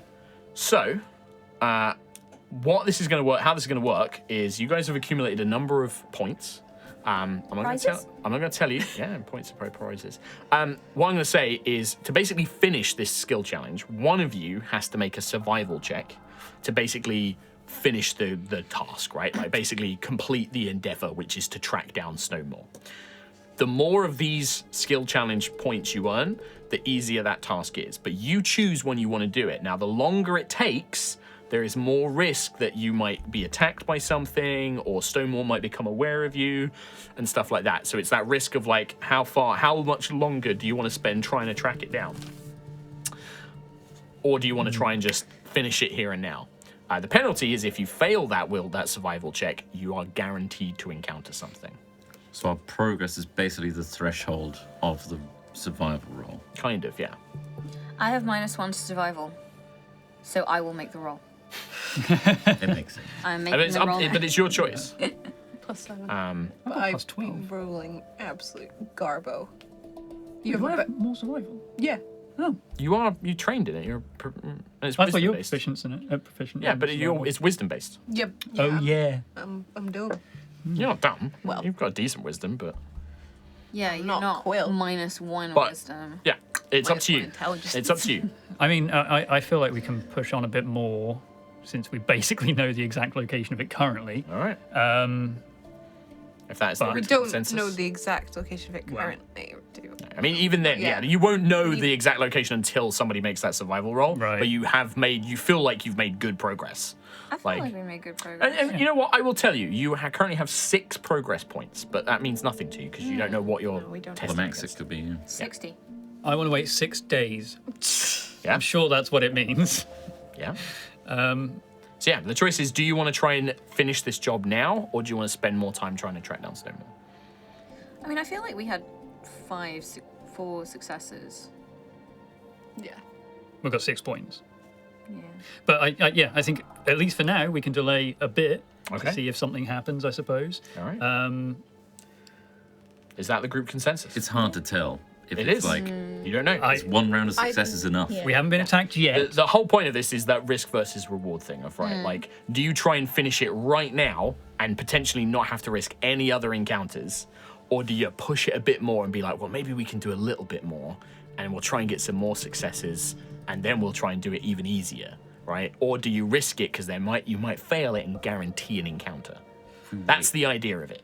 That's the Wait a little mechanical bit idea. more. He might take off his armor plate to have a shower. Yeah. That's true. A little scrubby. Yeah. That's true. We get him all fleshy. Final consensus. Are you making a check now, or do you want to carry on a little bit in the skill challenge? I'll gamble a bit. All right, okay. In that case, I will roll to see if a random encounter happens, but it is currently modified. Okay. You do not, the rear guard does not spot any dangers. The scouts do not find any immediate signs of any potential threats. Nice. All right. So just before we wrap on a break, let's do one quick round of skill checks. I'm going to basically do the same again, to be honest. Okay. All right. It becomes harder every time you do the same thing. If you do the same thing twice in a row, it becomes harder and harder.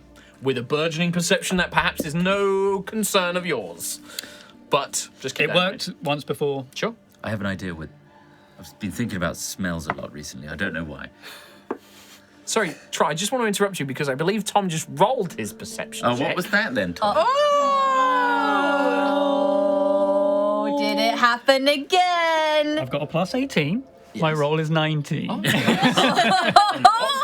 Not good enough. Well, like I just said, the DC goes up if you try the same thing twice in a row. Me, I use my portent. 20. No, you have to use that before you Yeah, roll. I know. So, Trot, please continue. And hopefully it's a success. Can you see this, Tom? That's a backwards L for me. Can you see that? I can see that. That's a I'm Trot. going Yeah. to think about smells. Okay. And think back to when Nanny Norfield was telling me about her hunting escapades and things like that, and that smells were very important, and that animals can detect smells, especially when wind is pushing it in a certain direction. So I'm going to try and see, knowing that the direction of the beast is in this direction, I'm going to look for another path so that our smell is not going towards it. Okay. Maybe find a arcing round. Okay. So you want to find a sort of an alternative path to approach the area. That'd probably be a survival check. Well, it's not the same check as Or before. I would say a nature check. I'll do survival. Okay. +1 or +0. Oh. You're right. It's all right. I got a 20 portent.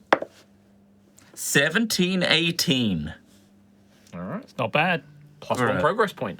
So yeah, Lucius is kind of like, yeah, no. I remember Nanny Norfolk telling me about like, yeah, I should do this. And the other hunters are so focused, like now that it's been pointed out where Stonemaw is, they're all looking in that direction. But you happen to spot that there's maybe like a small brook, like a river, and it means that like it's quite clear around it. It would actually be an easier path for you guys to travel around and maybe start coming around to the side, heading in that direction. You kind of like maybe tug on it and point to it. He's like, oh, great spot, Mr. Lucius. Yeah, that's a great way to go. And he gathers everyone up. They send word to the scouts, and you begin sort of diverting around to that side. Yeah, it's going to be a point of progress. Half of my reasoning for going that way was so I could wash my hands in the babbling brook. Okay. He I'm smells like, oh babbling yes, brook it's now. because of the alternative route. Oh, actually, sorry, I forgot. I need to have Ayla and Quill make stealth checks in this round. Oh, for God's sake. Natural 20 again. Are you kidding? When it counts. So I've rolled a 20, a 1, and a 20. Okay, that's Big And a very... one. 20 on my portent as well. 24. 24. Okay. Yeah. You have melted the both crap do out of fine. that dice. The stealth checks, by the way, are modifying the chance for a random encounter and Gotcha. also applying a penalty to the overall survival roll. Sure. Ooh, thick mechanics. Sick mechanics. Great, but yeah, you two moving perfectly fine. The rest of the wild elves and stuff are doing great as well Okay. on their own. So we've had Quill and Lucius. Any other ideas from Nova, Sentry, or Ayla on how to help this kind of approaching Stonemaw, tracking it down, making sure you avoid its attention? So, The hunt period, shall we say? knowing it's a creature of magic because it's created by a telecus, is there a way I could kind of track it using, well, basically my +9 Arcana? You want to use Arcana to do it? Yeah, I mean, I would say that you would Yeah, you can make the roll with Arcana. What I would say is you can't really track it with magic. That's what a spell is for, right? What I would say you could do with this is rather than giving a progress point, you could, like, but if you make a good check, you'll help somebody else. You'll provide advantage to somebody else's roll, right? So that would be what you wouldn't get a progress point yourself, but you'll give somebody else. You can either give Ayla or Sentry an advantage to their roll because you're going to be basically using your knowledge of magic to help filter what information or what efforts they're making. But you still have to make the roll. Okay. If that works for you. 6 + 9. 6 + 9, 15. I'd say that's enough, just enough to aid somebody else. Again, no progress, but you're like kind of going to be their advisor on terms of magic and knowledge and using like the understanding that Vala's been teaching you about the different kind of primal connections and divine connections that these creatures have, these titans have. All right. So Ayla or Sentry, any ideas? We just did some like cleaning. Can I like make like a little broom and like sweep any twigs and like anything that might make noise out of like the way? You absolutely can. I did really well at cleaning.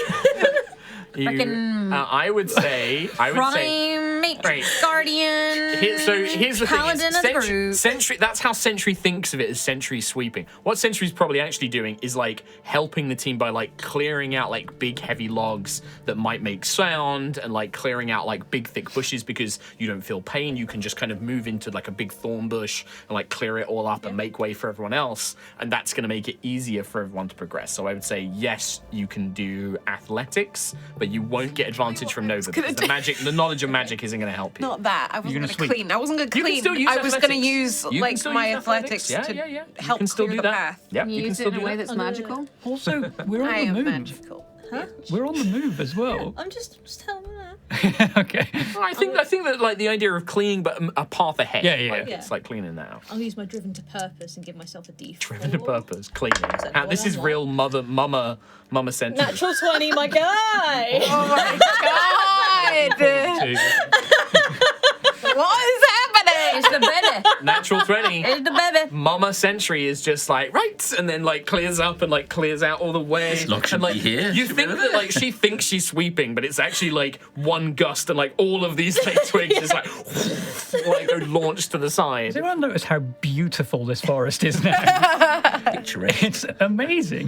But yeah, Not Sentry one twig out of place. clears a path, making it easier for everyone to traverse. Nat 20, cleaning the forest. Yep. Why not? We have spaffed, in Lucius's words, so many 20s. Yeah. Ayla, last one to make a roll. Yeah, I was literally going to try and clear a path for people. Yep, you can. Like, yep, you can do the same That thing. was... Magic help that. Unless there's a way that you can feel get like magic my to roll's assist it. I think wasted. no, it will carry over. So Okay. yeah, that will just linger over now until somebody else's roll. Okay, so athletics then? Yeah, if you'd like to make the same roll, yeah. Or is it just... It's not a strength check, it's a skill, The isn't it? athletics, yeah, which uses your strength. I know, but if I use my strength check... If I do a strength check and I get below my strength score, I can use my strength Well, this score. is a strength check. Athletics So is a strength So check. that still counts as a strength I would check? say so, yeah. I got a 19, so that's okay. Plus 13. Yeah, that's going to be more than enough. But I could have just been like, it's a 27. Yeah, I mean, that would still happen. Yeah, with Ayla and 25, Sentry, sorry. especially with Ayla being in the scouting Yeah. party, It takes my strength score as a minimum. If anything I that get Ayla misses, Sentry is like clearing up. And so you're creating this like really clean, efficient way through the forest, making sure you don't have anything that's going to trip sounds, making sure that like any kind of foliage that might hamper your progress is removed. And in doing so helps the others kind of like spot clues and things like that as they make their way as well. So the last thing before we go to break is, would one of you like to attempt to try and finish this task by making a survival check? You want to carry on? No, I don't want to do the roll. I don't Oh, right. I mean, I'm happy to do the roll, but it's just... I mean, with the plus You've got 12, the best you're going to be the best one to do it. bonus Yep. out of everyone. But do we want to do it now? Or do we continue trying to track? So what does You are currently the delay, at 9 progress. What does the delay do? So Does it every just- time you guys continue on, Yeah. I'm going to roll a d20, Threat and on a of- certain number, you're going to get a random encounter. Yeah. Right?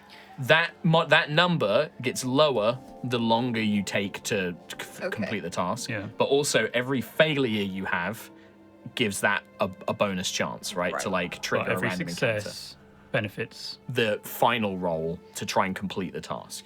It's a mechanic I took from Ironsworn where like when you want to complete a quest, you have to literally make a roll to like complete the task, basically. And it works really well because you have this risk versus reward gamble of like, well, do I keep pushing and lowering my resources and risking, danger? Or do I wait until I'm guaranteed to succeed at this roll and I'm gonna 100% succeed? A way we can kind of find out how successful we could be? No, because I think that takes away the gamble element. Because then you would know, like, oh yeah, this is pretty safe, like we can do it. I mean, I guess maybe, like I could tell you, but No, don't tell us, but in terms of like, is there a way we could roll for it? I think we've made really good progress. I will tell you, you've made We've 9 made a lot of progress. So if we fail, we're going to increase our encounter chance, basically. It will If you fail, you're guarantee it. guaranteed. Guaranteed. Yeah. Oh. Yeah. But there's also a chance that, like, if you carry on, I might just roll a random encounter anyway. Yeah. I think we've made great progress. For And us, also, I'm You have pretty made I will say impressed. 9 points progress, great progress. and also, I don't want to alarm you guys, but I'm currently in its mouth. It's got me. It's here. Tiny He's in grabby the little hands. arms. Yeah. The Wolfpack member sees and gets really sad. I You wish look that over were into me. the woods. Yeah, he And, steps like, out. you've seen Puss in Boots now, haven't you? I have. So you know that Wolfpack member? Oh no. He's Lobo, and he just is on the edge of like every scene, every moment that Quill has. When you look in the back. tree line, he's just there in a When cloak. Quill's jaw was blown off, he was there to pick up the jaw. Has it in a drawer. That was If you've an not seen appetizer. Puss in Boots: The Last No. Witch, it's not sponsored. Go and watch it. It's a genuinely Great, good pretty movie. All right, I'm happy to make the roll now. All right, Do it. think, Give us a but roll. If Survival. everyone else is okay. Do it. So I got This is on you. at the very least a plus 12. I'll be furious if See you what the fail. 9 is. work this out quickly. I'll take the fall. I'm okay to be hated. All right. 19 plus 12. So you succeed. So with the progress that you've all made, Can't hate me now. You have to Quill love me. kind of takes No. the lead, like having got a all one of your again, so let assistants him have and the wild elves and the burrow folk all helping. Quill is like, right, I think I know exactly where to go, and I think I know exactly how we're going to get there. And he takes the lead and begins leading you into a point where you can now lay this ambush. To explain, the DC of the whole of that survival check was originally 26. Every point of progress you got reduced it by 1. Oh, cool. Right? So in the end, that DC was 15. So you have a plus 12.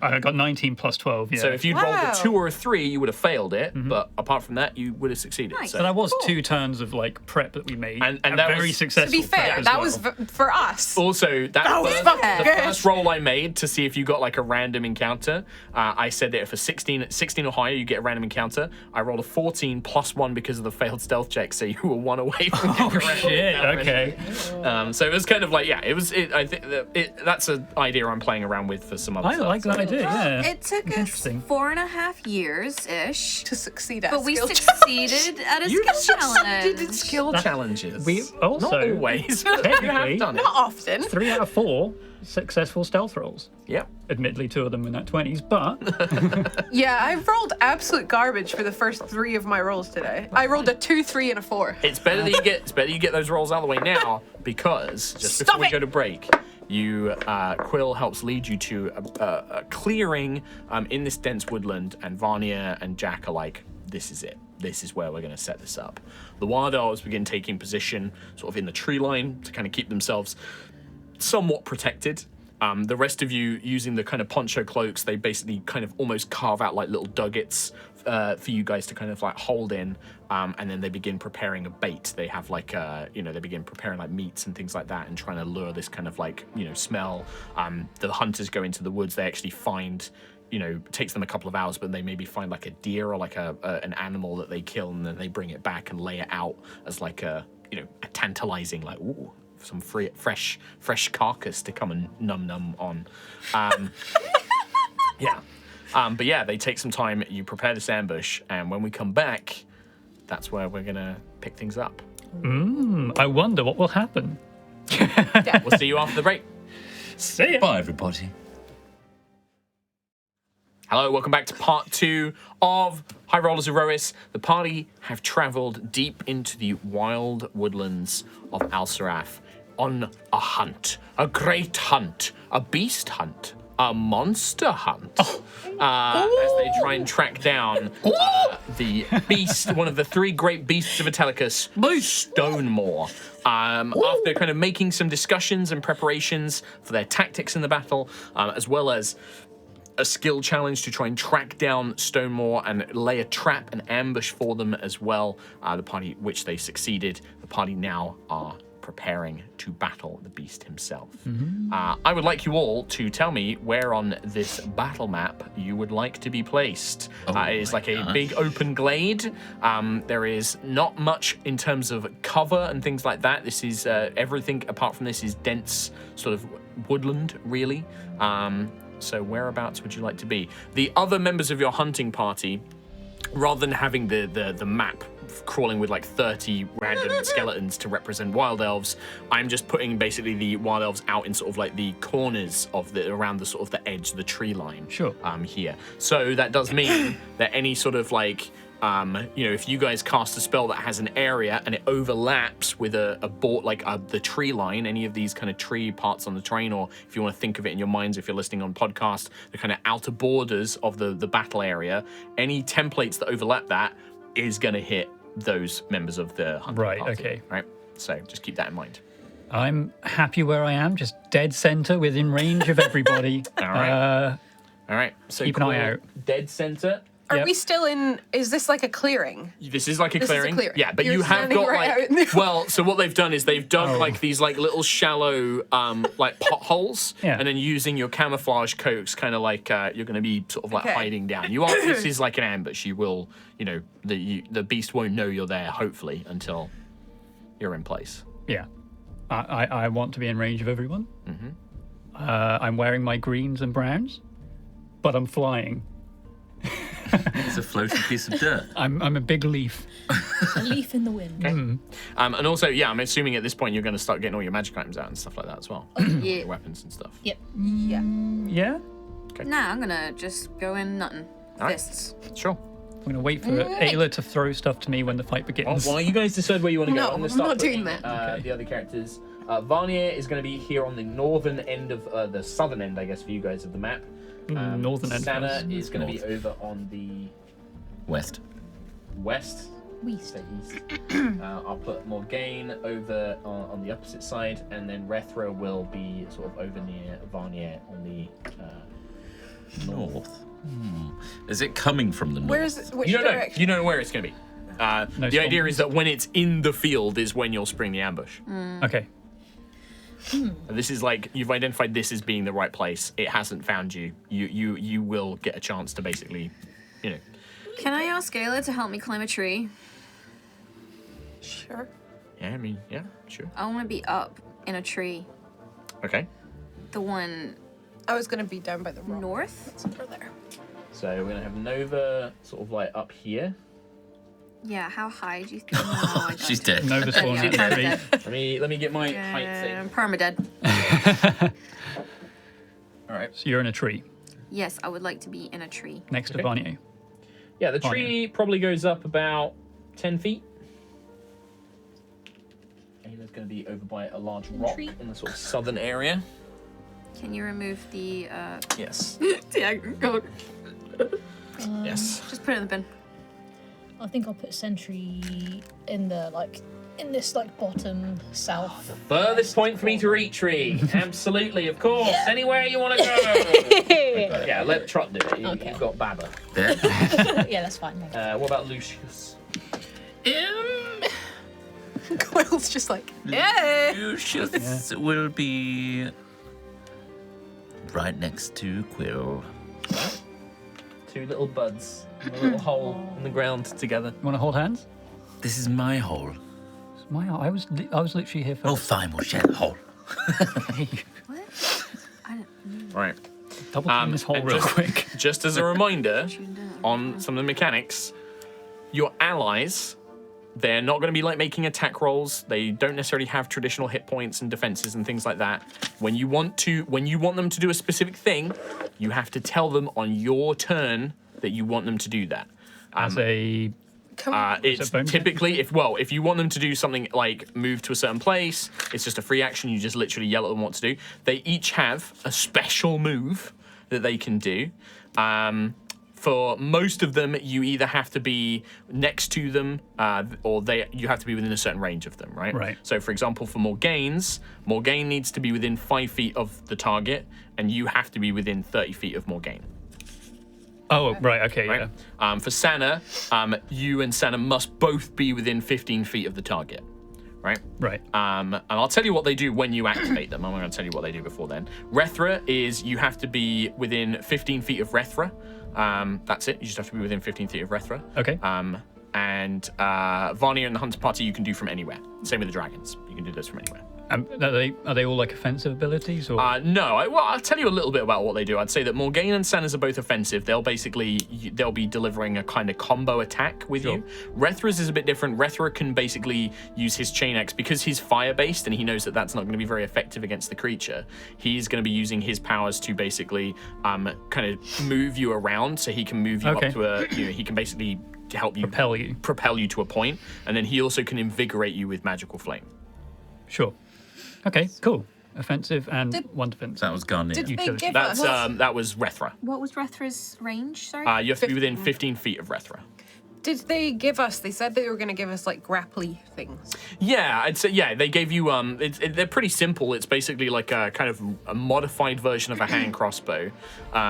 It is instead of an attack, you can basically use that to fire it. If you hit with it, then you basically get pulled up to on top of the creature, basically, if you want to. It's basically a way to make, instead of having to climb and make an athletics check or anything like that, or jump, you can use those to get there. The only problem is that they take a full action to reload. You basically have to like fire it and then... What's the range on that? On the grapply shooters, it'll be the same as a standard hand crossbow. So I think it's up to 90 feet, I think. Okay.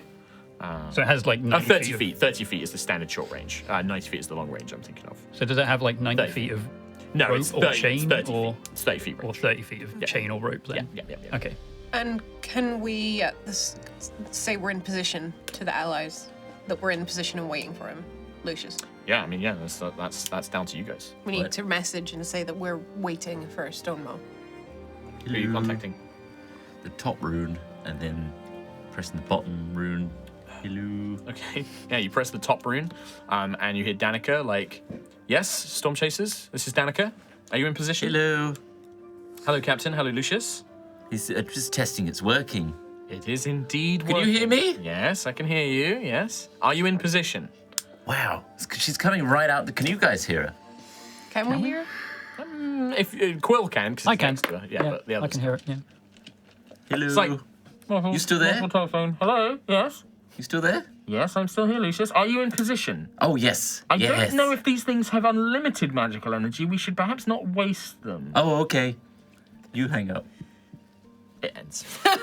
She hung up. How rude. Try the other rune. Okay, yeah, it goes through, and you hear Baroness Erin Carlsong just like, yes, Stormchasers, this is the Baroness. Oh, can you hear me? Yes, I can hear you. Can you hear me? Yes. Baroness's one is like she's underwater, but it's kind of muffled a little bit like this. It kind of has that muffled... You're like, underwater. Yes, I am. Amazing. I'm not. Yet we're able to talk to each other. It's amazing, right? Oh my god. Are you in position? Oh, yes. Yes, we are, yes. So All is right. Danica, by the way. I don't know if you've sent... So everything. Oh, you should try it with her. I will do now that you've contacted us. Yes, we'll coordinate. Amazing. So we are pressed to attack. Yes. Oh, yes. That would be great. Very good. Okay. Hey, call in. They keep We hanging up. also Yeah, we have I'll to tell them when we're Oh, yeah. to attack.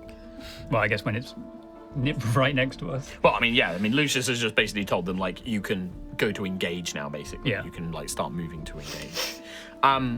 You wait for. I mean, it's not a long period of time. Like the hunters and Ayla, you would know this. Like being a hunter is being patient. Like you have to wait.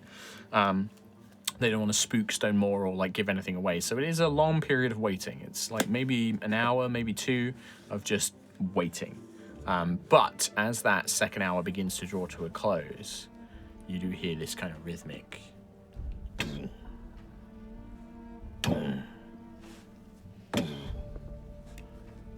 Sentry moving around? What's that? Those of you who can see begin to just see the tops of these huge, like, you know, some of these trees are massive, and you begin to see them. A little tiny pool of water next to Quill and Lucius. But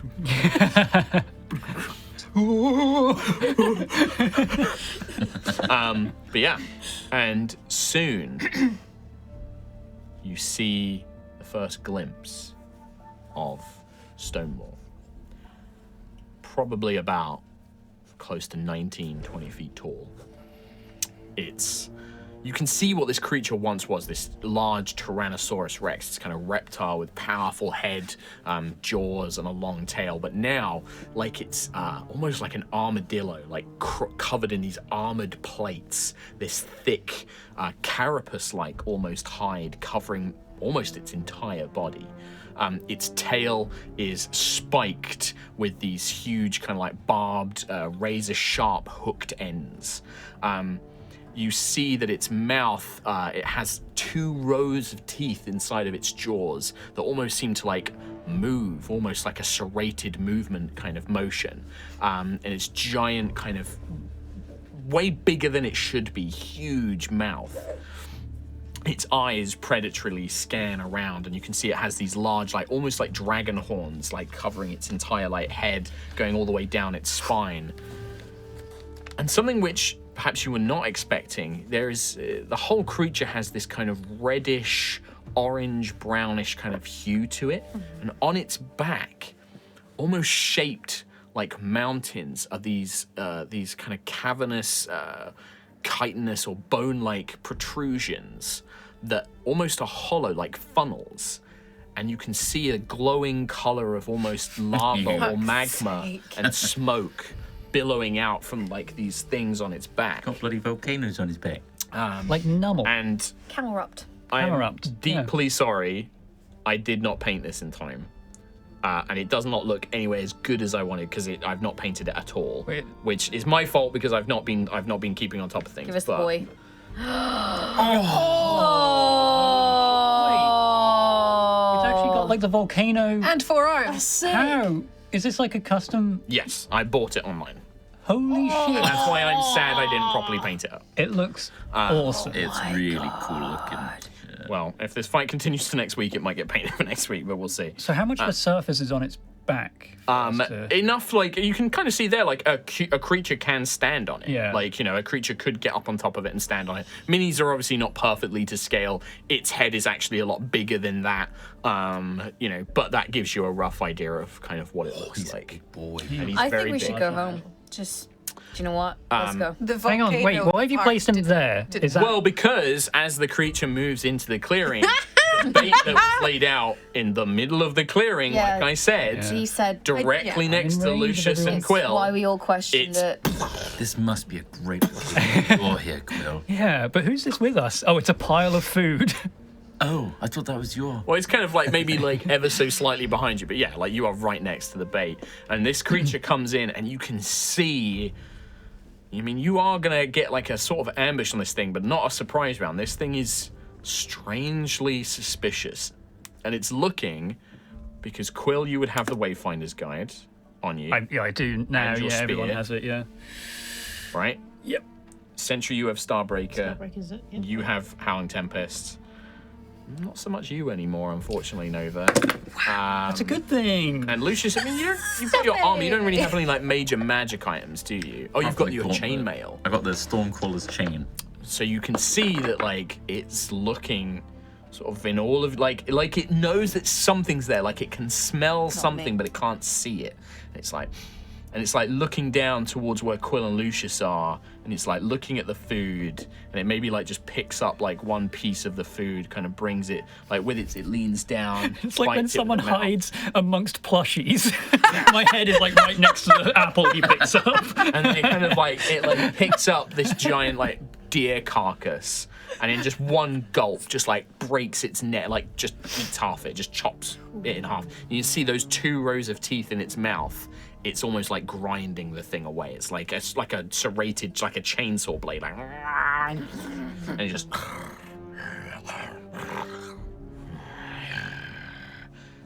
You don't. I mean, I'm gonna roll. Oh. Okay. It just lets out this humongous, terrifying, thunderous roar, and it just looks straight down at Coil and Lucius. And that's going to be initiative. That would be a 31 on its perception check. Yeah, that's pretty good. It's not bad. I would technically have a stealth check against that. It's, No. I factored that in. I gave you the benefits I mean- rather than relying on your crappy stealths. I was like, I knew I wasn't the gonna wild pass. elf stealth check. So what I'd like to do is just before you tell me, because I want to try and do this in order, so it's a bit easier for me to remember whose initiative is what. So who got say above a 20 initiative? Just Ayla? 21. You got 21. Let me roll for the beast. So beast is going to be that. So 21. Ayla's going to be at the top. Who got the next height? Who got like 18, 19? got 17. 17, 19 for Sentry. You were 21, weren't you, Ayla? Yeah. And then 17 for Quill. Is that next highest? We got higher than 17. Nova, Lucius. No, 17, 17, 19, 16, 16. So okay, so Quill at 17, Nova at 16. I got a 4. Oh my god. 4. You get eaten. So it goes. Stonemaw is at 12. You crunching. The NPCs are going to all act on initiative 10, and then Lucius at the Oh, that's bottom of it with a 4. So, Ayla, Hi. hi. You are the first to react. You see Stonemaw look down, and you know it's right above Quill and Lucius, and it literally looks like it's about to reach down and bite down to one of these two. Cool. I will bonus action rage, plus. Okay. And then Roar as loud as it. Yeah, I roar exactly as loud as. No, I don't. I am going to. I'm fine. Can I? I basically want to get all up in its grill on its back. I'm going to try and get on its back. I've got 45 feet, so I should be fine to get up. Yeah, 5, 10, There. 15, 20, 25. I'm probably going to skirt around its head a little bit to try and get to its side. Okay. And I want to. 30, 35, 40. I mean, if you want to go up. Well, I was going to go the other side, 'cause okay, then I you don't wanna need go to the other push past as much and use as much. And then. Yeah, okay, so but it's still going to be probably about like 35. You got about like 10 feet of movement left. So is this just Can like I go up 10 feet? Or. Oh, you want to use the No. Oh, you just want to 'cause climb? yeah. Yeah, so you can climb. You don't have a climbing speed though, do you? You just want to. This is like physically climbing up its legs No, and stuff, right? it's just so it'll be climbing. half movement, so you can get about 5 feet up. So you start climbing up it like you're on its legs, but you get about like 5 feet up, basically, Okay. because climbing is half. Trying to It's figure out if difficult there's terrain. any other way that I can get up quicker. Yump. Can I jump? Yeah. I would say, by the way, like it's so you can see on the mini, its head you have to be up on it to like actually affect its armor Yeah, and stuff yeah, like that. Its tail you have to be on its body to be able to affect its tail. All of its legs are armored as well. So like technically you can attack its body whilst you're on the ground. Oh, but okay. you can only attack its body armor when it's on That's the ground. fine. I'll do that then. Okay, nice. All right. I'll give it a couple of smacks. Mm-hmm. That's a natural 1. That will miss regardless of its AC. 13 plus 15, Total 28. 28 will hit. Why do I feel like that was close? This is one of It's those armored, encounters where yeah. like Big boy. yeah, I am gonna Yeah. be. Don't just assume it hits because you roll high. So, 16 bludgeoning damage plus Okay. 1 lightning. Yeah. All right. So I've got a lot to track in this fight, and it's a lot of like different locations for stuff. So Right leg so, armor. body armor. You did 16 points of damage. Yep, plus 1 lightning. All right. The lightning damage is applied slightly differently. All right. Okay. The only the bludgeoning damage affects the armor. The lightning damage is affecting the creature as a whole, by the way. Okay. The armor is only broken by those types of damage that I mentioned, bludgeoning, force, and thunder. But it's still affecting it. Does affect somewhat. it. It does affect it. Yeah, you see the Okay. lightning kind of ripple through the creature's body. I will do. Imagine it as having like almost 2 different kinds of hit points. Its armor Yeah, hit points gotcha. and its main Yeah. hit points. I will do a. Second attack. No, I did one. It missed. Oh, okay. That's right. Yeah. A blast. Okay, and then I make a deep. That's a fail. 26 That's a good roll. lightning damage. 26. I rolled lots of sixes there. 4d6, yeah. 26 points of lightning damage. With the previous one is 27 lightning damage currently in total. So you watch as Ada runs up and with the Howling Tempest, bam! With the first strike, you hit the armor. You're surprised at how tough this thing is. Like, even with all your strength, it doesn't crack it even a dent. So the second time you bring it back, and this time using your full momentum, you see this crack beginning to form in the plating around its legs and armor. The lightning does kind of almost spread through its body, and it kind of like grunts as if, temporarily, bothered by it almost. Can I just say, Lucius, Sending Stone! All right. So Ayla, that is Ayla's turn. Sentry. At the end of Ayla's turn, my apologies, remember I got a lot to deal with. Legendary action. You crap. watch as the creature eats is going to turn its body ever so slightly. Still keeping Lucius and Quill in front of it, but now almost turning its body so that Ayla is kind of underneath it. And you see its tail raises up into the air. And you can see it's almost like preparing like a big smash that it's going to come down. Telegraphing attacks. It's telegraphing attacks. All right, That's Sentry. gonna be bad. Can I cast enlarge?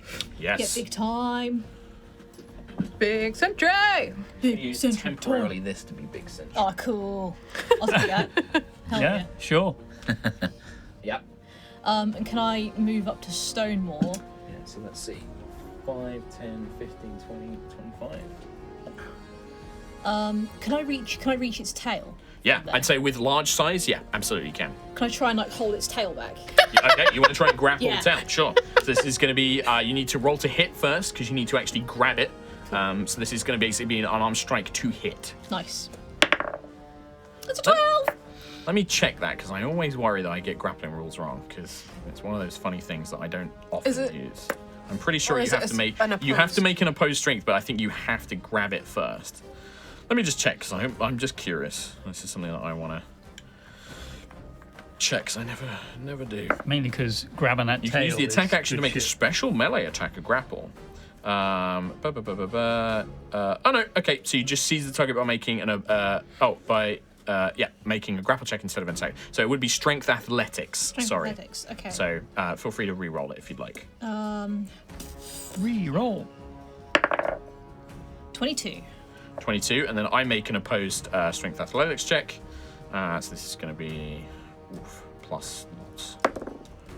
That's going to be 32. So you go to grab this thing's tail, and immediately you realize how strong this creature is. I will tell you, based on that roll, this thing is stronger than Ayla.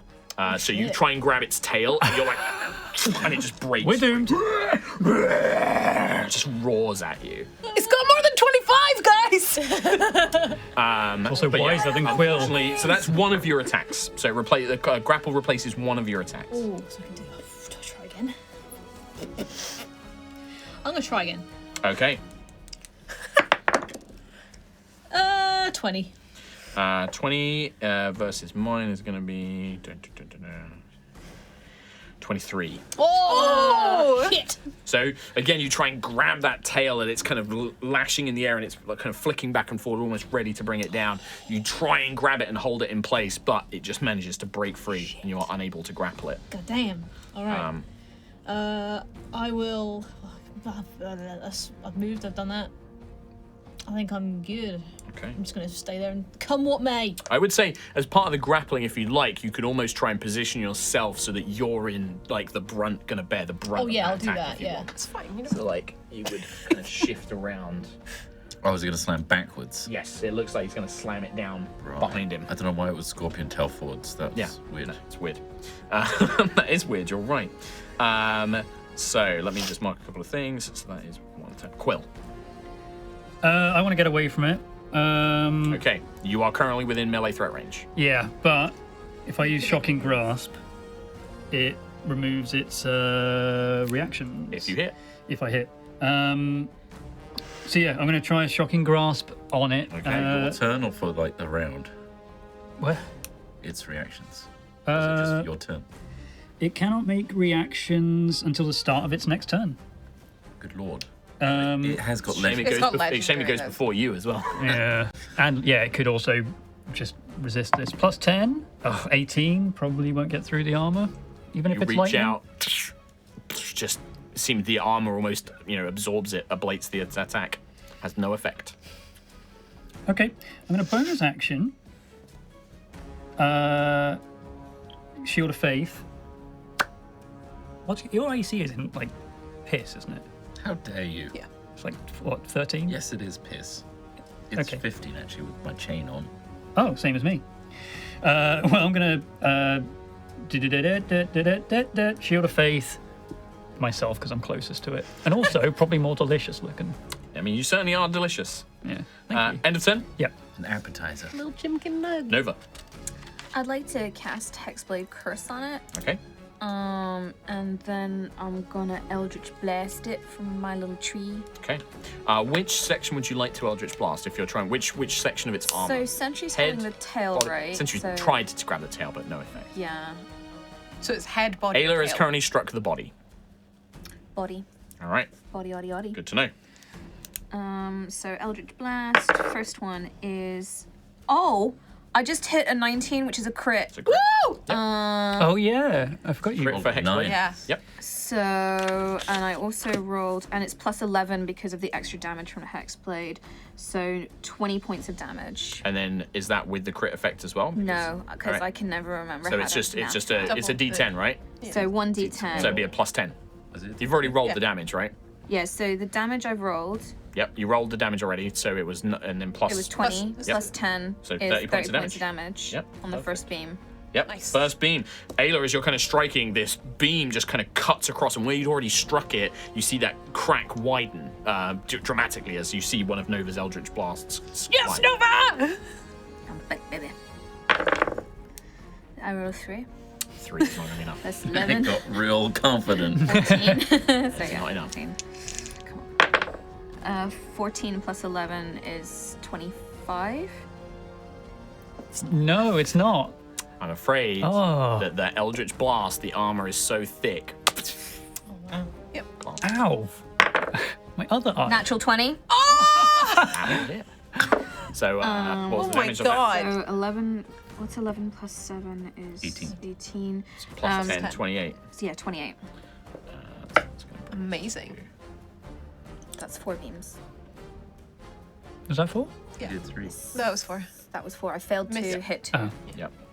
So yeah, the second one, the first one, you see that the first one strikes, it kind of cuts across that crack you'd already made. The second one goes just too wide. The next one glances off the armor, thick as it is. And then the second one, almost with pinpoint precision, strikes that widening gap that you can see forming along its leg plate, basically, like breaking.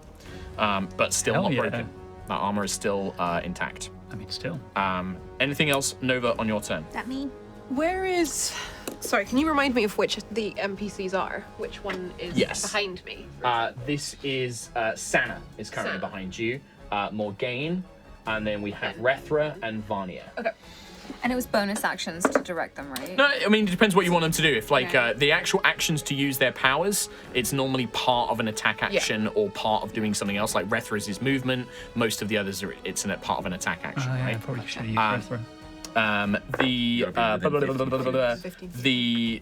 Getting them just, if you want them to move, like, if you're like, You can move them, yeah. if you want them to go in a specific place, you just tell them where you want them to go. Otherwise, on their turn, I'm just going to move them how they would naturally react. right? Yeah, I'd probably advise them to spread out, maybe. Okay, you can direct like a command to one of them at a time. Or maybe pretty spread out. I'd say to Rethra to go and help Quill and Lucius. Okay. Get them out. All right. Get them out away Right. from the on thing. the NPC's turn, remind me, and I will do that for Yeah. Rethra. At the end of the third turn after using its legendary action, the tail comes. Oh, that's cool. I like that. Yeah. So I require Ayla, Sentry, and in fact, actually, no, this is a tail attack against each of you. I will give disadvantage to everyone else because Sentry, you are in the way, so you don't have to worry about using your reaction. This is just because of you being in the way. But this is going to be a tail attack against Ayla with disadvantage. That is a 21. Against Sentry, with just normal, no disadvantage, that would be a 34. Yeah. And against Sana, this is Oh, gonna Sana's be in range, a, shit. that's going to be a 25 to hit. So all three of you are going to be hit. 4. 22 points of bludgeoning damage, and I need you to make strength saving throws. Sana automatically fails this and is not prone. How much, sorry? 22 bludgeoning. So 11. So 11 for you because you are raging. Raging. And then strength saving throws, please. Uh-oh. I got 11. You get a +3 from me, Ayla. I rolled a 19 plus 13 plus 3. So total. I can't have math. 5. 35. You succeed. Sentry, you are knocked prone along with Sana, but Ayla, you stand resolute and firm. As the thing comes slamming down, it also creates a shockwave behind it as it slams down. Oh my God. Any creatures within a 30-foot cone behind him would also be affected. That's not going to affect any of you guys. However, a Right. chunk Oh, of your okay. hunting party do kind of, you hear like, as they're kind of blown out of trees and like slammed to the ground. Oh. Wowie. Oh. Oh. 8 + 8. But you think only one of them was killed by that attack. So it does do damage to shockwave. Yeah, it does. That's 3, right? Then it is Stonemaw's turn himself. That was just the end of just the the warm-up. reaction. Yep. So on Stonemaw's turn, the first thing they're going to do is they're going to try and bite Quill. Yeah. I'll give him a nat 20 on that. Yeah. Well, luckily for you though, I rolled a natural 1. Oh. Well, I mean, Because I'm pretty sure that if I rolled a 2, I would have hit. What do you mean? what's the actual hit Well, there? 1 is always a fail. 1 is always a fail on an attack roll. Okay. Remember, crits and it's the only time that a natural got 1 like and a a natural plus 20 are 13 or some guaranteed. shit. Well, I've got a plus 15. I will tell you He's this: probably if your got AC more is than 17, if I roll a 2, I hit you.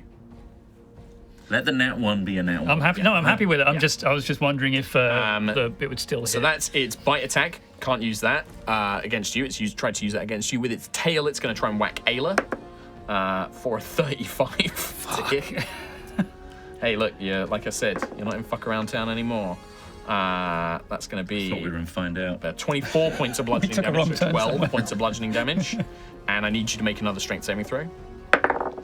I also forgot, by the way, Sentry, you and Sana were pushed back ever so Oh my god, how is that so trash? I rolled 2 2s, so 18. You are pushed 15 feet back and knocked prone. That's annoying. As the tail slams into you. And then I'm going to use one of its 2 recharge abilities. I'm going to use Erupting Doom. Cool. You see the volcano-like protrusions on its back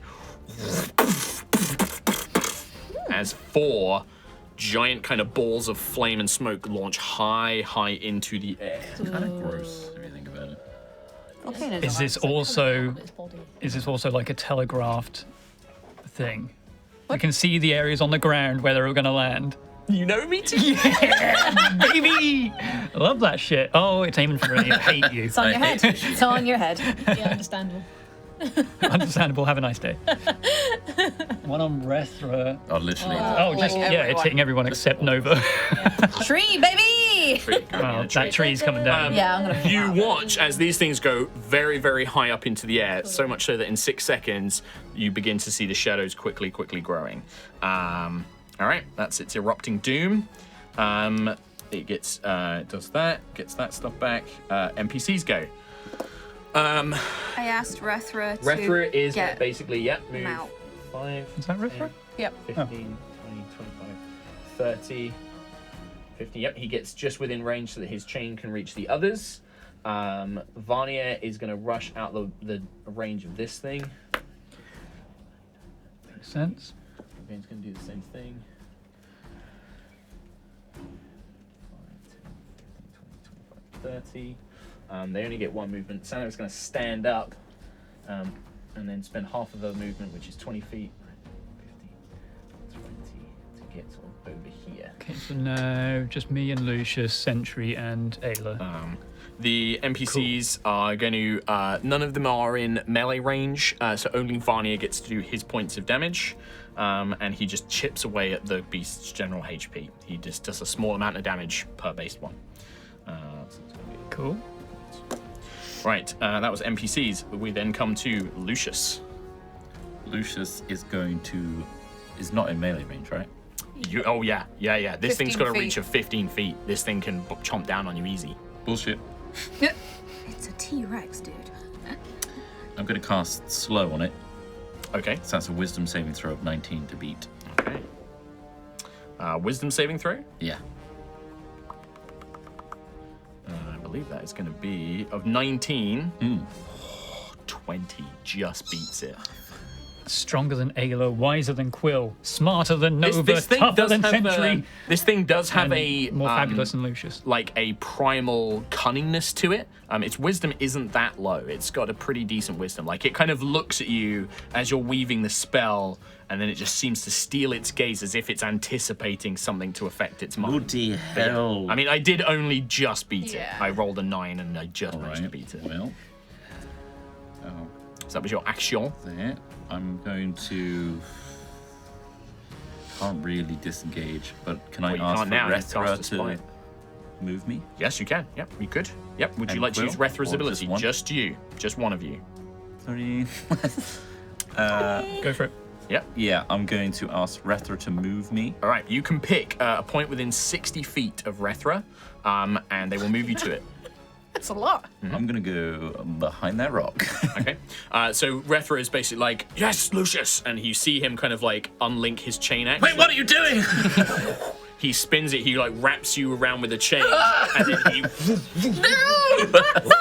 and he throws you. Actual fuck. And he yells when he does so, blazing chain swing! And he throws you over. You do feel yourself invigorated. You gain 20 temporary hit points when you do this. You're covered in like magical fire. You So- kind of like, Rethra sends down the chain like this magical fire that seems to surround you like a protective shield. Cool.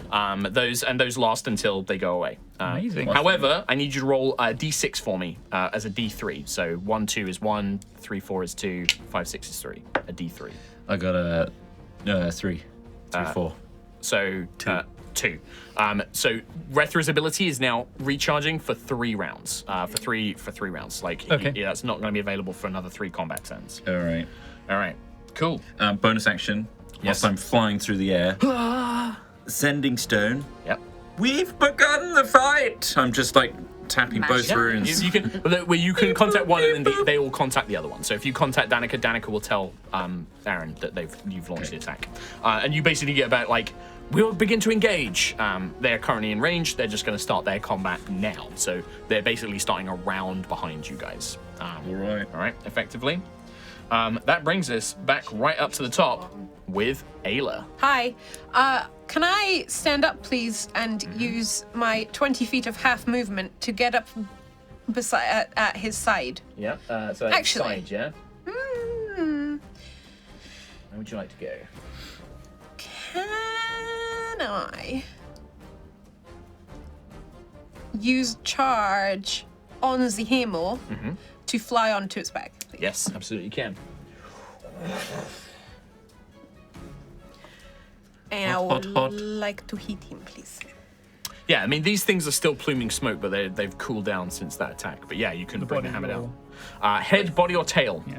Body. All right, go for it. Plug up those holes. Well, plug up the. Oh, I don't have anything. Volcano holes. Put a rock in it. What happened? Go for it. Okay. Explodes. Chunky. Natural 20. No joke. Natural 20. Holy Nice. shit. Oh, Remember so you the get critty hammer? bonus. Oh. So, let's work out your normal damage. because we got all the brutal critical stuff. This is all. We're gonna be Every here for a time. while. Let's just, So Every time it's brutal critical, and I love it. so it's 4d10 base. 40 base, that's from the crit. 4d10 plus 13. Right, so 53 From the crit. base. Yeah. Right, so now Without roll even 4 rolling. d10s. Let's just do that bit. And you get a separate sheet of paper. Oh god. This is, a This new is like area, when though. Sentry crits, I have to do that. That's is basically a 10, fresh area, so right? 63, Huh? This is No. fresh 68, This has been previously, the armor's been previously damaged here. on the back. No, this is on the body. 76, The body is like, it's not like leg, body, arm. There's too many locations. 82. 82 82. total so far. That's now the normal lightning damage that the hammer does is a d6. So 6 plus 6 plus, yeah. 4. So 10 points of lightning damage, because I got to separate the bludgeoning and the Yeah. lightning damage out as well. Okay. And then that's everything that you would normally get, right? Yes. Now, I would like you to roll 4d12 lightning damage. Because this is the enchantment that Azari has done, that when the Howling Templar scores a critical hit, it will do 4d12 lightning damage. Okay. 10. 10. 11. 11. Is that 19. 19. 24. Another 24 lightning damage. Nice. An extra 4d12. Is that not max from the crit? No, because that's bonus. Oh, to because of the crit. Yeah. Just let me, I've got a lot But yeah, to do. I've otherwise got it a lot would to always do be here. Yeah. 40-12. Give me a hot minute. So, because I have to calculate what's left of the armor, take that off the damage you just done, now deal the damage to the creature, Yeah. and then so on and so forth. So, this is going to be, you destroy Stonemaw's body carapace. You watch as the armor breaks. You watch as Ayla brings this hammer down on the back, and the Howling Templar almost seems to absorb the lightning from Ayla's own body, and it bursts into this storm cloud. And you just watch as all the armor around its body, not that around its head or tail, but around its arms, its legs, on its back, just cracks and breaks away. And it causes Stonemaw to almost stumble, and it seems dazed or staggered in some way.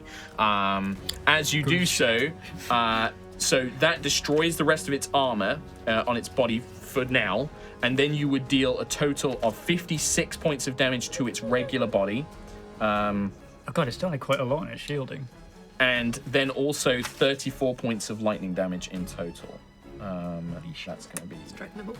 Oh yeah, that's one. That's one. I mean, But you now see Stonemaw kind of stumbling and dazed. I will tell you now, when you destroy a piece of its armor until the start of Stonemaw's next turn, its AC is reduced and it has the dazed condition. This until the means start of its turn. until the start of its next turn. Okay. It is currently now dazed. Dazed means it can only make one attack on its turn and it cannot take reactions. That's basically what my slow spell was going to do. Yep. Oh, no reactions. That's Okay, good. so I'm going to just shout to everyone, get it now, the body! Would you like to use any of your ally abilities? Can I Instead use of your second attack? You can. Sana's? You I'll absolutely use can. Sana's. All right, you would like to use Sana's attack. Because she's... So she is close enough to you, and I will tell you now. So what this is you being on the back is almost perfect, because Sana sees you and she's like, I need a boost! And she runs up its leg, and then like reaches out a hand for you to throw her up in the air. I need you to make an athletics check for me. Oh, with advantage? With advantage, you're raging, absolutely. God. And you can't get lower than a whatever it is. 17 plus 13. 17 plus 13. Yeah. You kind of like bring down, you throw Sana up into the air far, like you're talking like 20, 25 feet up in the air. Team And as Rocket she reaches, Sparkle. as she reaches the crest of it, you can see that she's been spinning and almost building momentum. And one of her armored legs with the armored plating along her feet that she uses to kick, she brings up and she just cries out, Lunar Axe Kick! And comes smashing down as the axe slams into the body, dealing 60 points of damage to the body as it slams down. Okay. And then Santa kind of like lands, but you can see like she's worn out by that. I need you to roll a d6 to see how long that's going to take to recharge. I will say it does not normally do that amount of damage, is because the armor was broken. Yeah. It dealt some Yeah, extra yeah. damage. Does I she rolled a land- 2, So 2 rounds that's out for. Oh wait, no. No, it's a. one. I no. rolled a 2, so that's 1, 2, so that's 1. Oh, that's 1, and it's +1. It's 1d3 So plus two- 1 okay, turns, gotcha. yeah. So it's 2 rounds for Santa's ability. Can I do my bonus action? You absolutely can do your bonus action.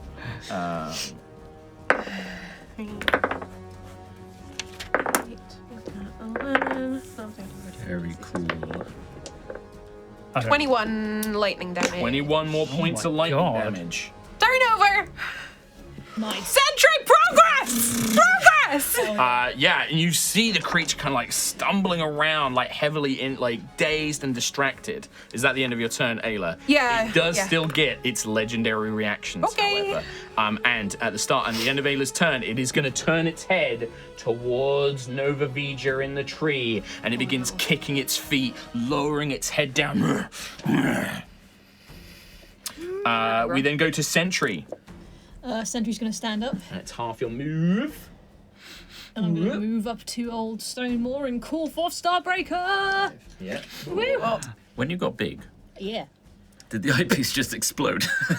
Equipment increases in size with her.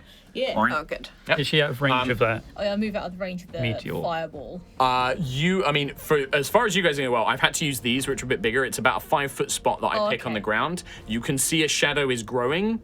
You're not going to be sure how big it is until it Or how actually big the hits. explosion is? Exactly. Okay, I'll take it. But also, Sentry's movement, she only had 15 feet of movement yeah. anyway. Yeah, she so. can move.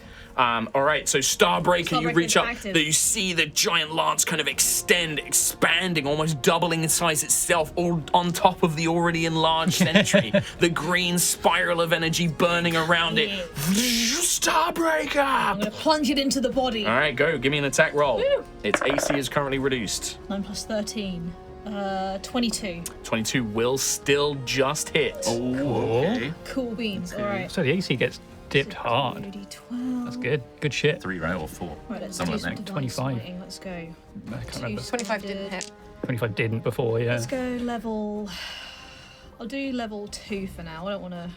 I hit with a 28, but we still don't know what the... 4. Alright. Plus a d4 because I'm stinky. Stink roll. Alright. Nice. Max stink. 11, 5. Now I do need you, I just need you to do the the piercing damage separately to the It's radiant damage when for it's me. force damage when Starbreaker is big. It's all force damage, and then your radiant damage. Yeah. Okay. I need both of those separately still. Cool, Radiant so damage and force Starbreaker damage separately. damage is 21 plus the 7. 28 for Starbreaker. 28 points of damage. And then 10, 11, 15, 23 radiant. 23 points of radiant damage. Okay, great. Okay, yeah, the Starbreaker kind of digs into its fleshy hide. You can see that even under that armor plating, this thing's hide, its body, so thick and tense with muscle. The Starbreaker is struggling to pierce through. It does catch it, but it kind of twists its body with it, almost absorbing some of the blow. I will do the same again. 23. That will hit. Nice. Same again. Oh, that's not great. 6. 13 Starbreaker damage. 13 Starbreaker. And then level 2 Divine Smite again. Okay. 9, 10, 11, 12, 13, 14, 15, 16, 17, 18, 22 Divine Smite damage. 22. That brings to that amount of radiant damage. So both strikes, bam, bam, slamming into the side of the creature. It staggers. It kind of seems to stumble for a moment, but it's still currently active. Alright, I'll stay where I am for now. Next turn I'll check the vitality. Okay, so next turn you're going to do that, right? Yep. So that's the end of that turn there. Quill. Where I am right now, underneath this thing, I think I'm trying to figure out if Nova is within 30 feet of me. No. Let me tell you. I don't think no. No. I could just go north a little bit and then she probably would be, right? 10, 15, 20, 25, 30, 35, 40, 45, 50, 55. Nova is currently 55 feet away from you. Okay, so I have to go. Well, I've got 25 feet of flying and it's not taking reactions right now, so I'm going to Yeah, use 25 feet of movement to get Within 30 feet of Nova. Okay. Go with Beacon of Hope. Beacon of Hope. So again, everyone gets max healing and advantage on whiz saves, which we're probably not going to need. Is that just the people within you now? Within 30 feet of me now is... So no that's going to Lucius. be Oh, Lucius is... Oh god, I forgot Lucius was that side. 30. Sentry is also just technically out as well. You catch everybody but Lucius and Sentry. If you moved over like 5 feet, you might get sentry. Yeah. Oh yeah, enough... Whatever movement it would be to catch as many people as I can. That would keep You'd you catch within. sentry. If you move over 5 feet, you will still be within. I'm going to continue my movement afterwards. Use the rest of my movement in a bit. But yeah, so just not Lucius. not Lucius. Too Alright. far away. Okay. So Got Beacon of Hope. launched. Bacon on everyone but Lucius. And then I want to use the rest of my movement to get away from this thing and fly if possible, I suppose. Well, I am flying because of my 50 feet of movement. So you moved like 25. Where would you like to go? Not near Nova. Okay. Yeah. Cool place to hang out. I'm in a tree. Wonderful. Thank you. Gonna go for a little ride. Yeah. I can't think of a way to actually get Nova away from that charge attack, which is probably going to My happen love. very soon. Okay. This is Nova you're talking about. I She's think got at the end of my turn, it's going to dash. Maybe. Yeah. Yeah. Mm, It's got maybe, yeah. legendaries still. Oh, well. Well, you don't know how you don't know. We don't how know. this thing works. And as a bear, It's got volcanoes on its back. Who knows? as a bonus action, I will summon Elder Quill for use whenever I'll need to use it. All right. And that's my entire turn. That's your turn. Nova Vija. I would like to Misty Step onto the back of the thing. Oh, actually, before I do, can I shout at Varnir to help me attack? Okay. Yep. I want to do a combo attack. Okay. Yep. On the So bottom. the Misty Step you can just do. So as long as you're in 30 feet. 5, 10, Is it 15, Vanya? 20, 25, 30. You're currently 5 feet out Vanya? of a Misty No, Step. it's Vanya. So I will give you a choice. You can jump out of the tree. Is that why you're making? I will hair jump out of the products? tree and Misty Step. All right. You are going to take some damage. You're going to hit the ground before you Misty Step. Barney. 5 points of bludgeoning damage. As you jump and then Misty Step to join Ayla on top of this thing. Hello. And you see the creature like looking like it seems to know where you are. It was kind of preparing its charge, and it seems to know where you are, and it seems frustrated. Just that for it moved. podcast listeners and anyone who can't see Mark's feet right now under the table, he is like scuffing his- scuffing his Yes, feet. I'm not a method actor. No, it's great. It's just that they T-Rex. can't It's see it, a but I nice- want you to Yeah. know that he's putting the effort in Yeah. to show that he's going to charge. Mark is actually wearing a T-Rex head right now Yeah. at the Yeah. table. Absolutely. Gosh, All right. onesie next session. So you The can teleport onto the back of it. It's like a- Rethra, so for your first attack, your first attack is basically replaced by you basically targeting this attack from Varnir, right? Yeah. So what you're going to do, what that means is you currently have 29 of your hunting party still alive, including Varnir. Okay. So this thing has to make a DC 29 dexterity saving throw. Okay. Cool. It fails. Okay. And now it deals 10 plus the number of surviving hunting Oh, members so it was you good to have. do that one Very early. nice. So it does 39 points of damage to Nice. this thing. Worth doing. You have to roll d6, is it? So is that all of them just shooting the crap So out that of is it? like everybody around, like Varnir is like, "Oh, Novus, come on, fire at this point," and then you're using like you kind of like here and like you're kind of like directing, and you're also like keeping this thing distracted. It's like spinning, trying to get you as it's being pummeled by all these arrows into its body, and it's kind of turning around, like snarling at you. But then from all across the field are all these different attacks. Unleash the fury of the forest. That's your first attack. That replaces your action for that attack. So you So- get a second. If you have a second attack and a third attack, you can make those as normal. Oh, nice. So I still get my second and third attack. You okay? absolutely Cool. do. In Yep. which case, I'm gonna hit cut with the. I'm far- going to hit cut. Start. Well, I presume slashing is now okay now that It's plating's got- gone. The plating's currently gone. Okay, so that is 15 to hit. 15 is not enough, even against even without the plating. This thick hide. 23 to hit. 23 will hit. And so it is plus 13 with my hexblade. 19. Yeah, 19 points of damage. 19 points of normal damage, right? Like Slashing. slashing damage. Okay. I would like to action surge. Yes. Okay. So you get 3 more attacks if you'd like to make the attack action. Natural 20. Oh my god. Hope it doesn't die. So that is. No, don't worry about that. Okay. 1d8 plus. No, I'm like, Actually, yeah, what's with the that- percentage? Would that have the plus 13 damage for the crit? I mean, it's a crit. So 13. Hexblade Curse triggers on a 19 or a 20, right? Like Oh, the so- extra damage. So the Eldritch Blast should have had plus 5s as well. So there would have But been. didn't you say that you added that? You said with the extra damage from Hexblade Curse. It doesn't matter. It doesn't matter. So one. What the fuck am I doing? 1d8 plus 13. Yep. So 13, 14, 15, 16, 17, 18, 19, 20, 21. 21 So that's plus the crit another, damage. and then plus another 8 for the crit. Plus 29 another. then. No, So you need to 29. roll 1d8.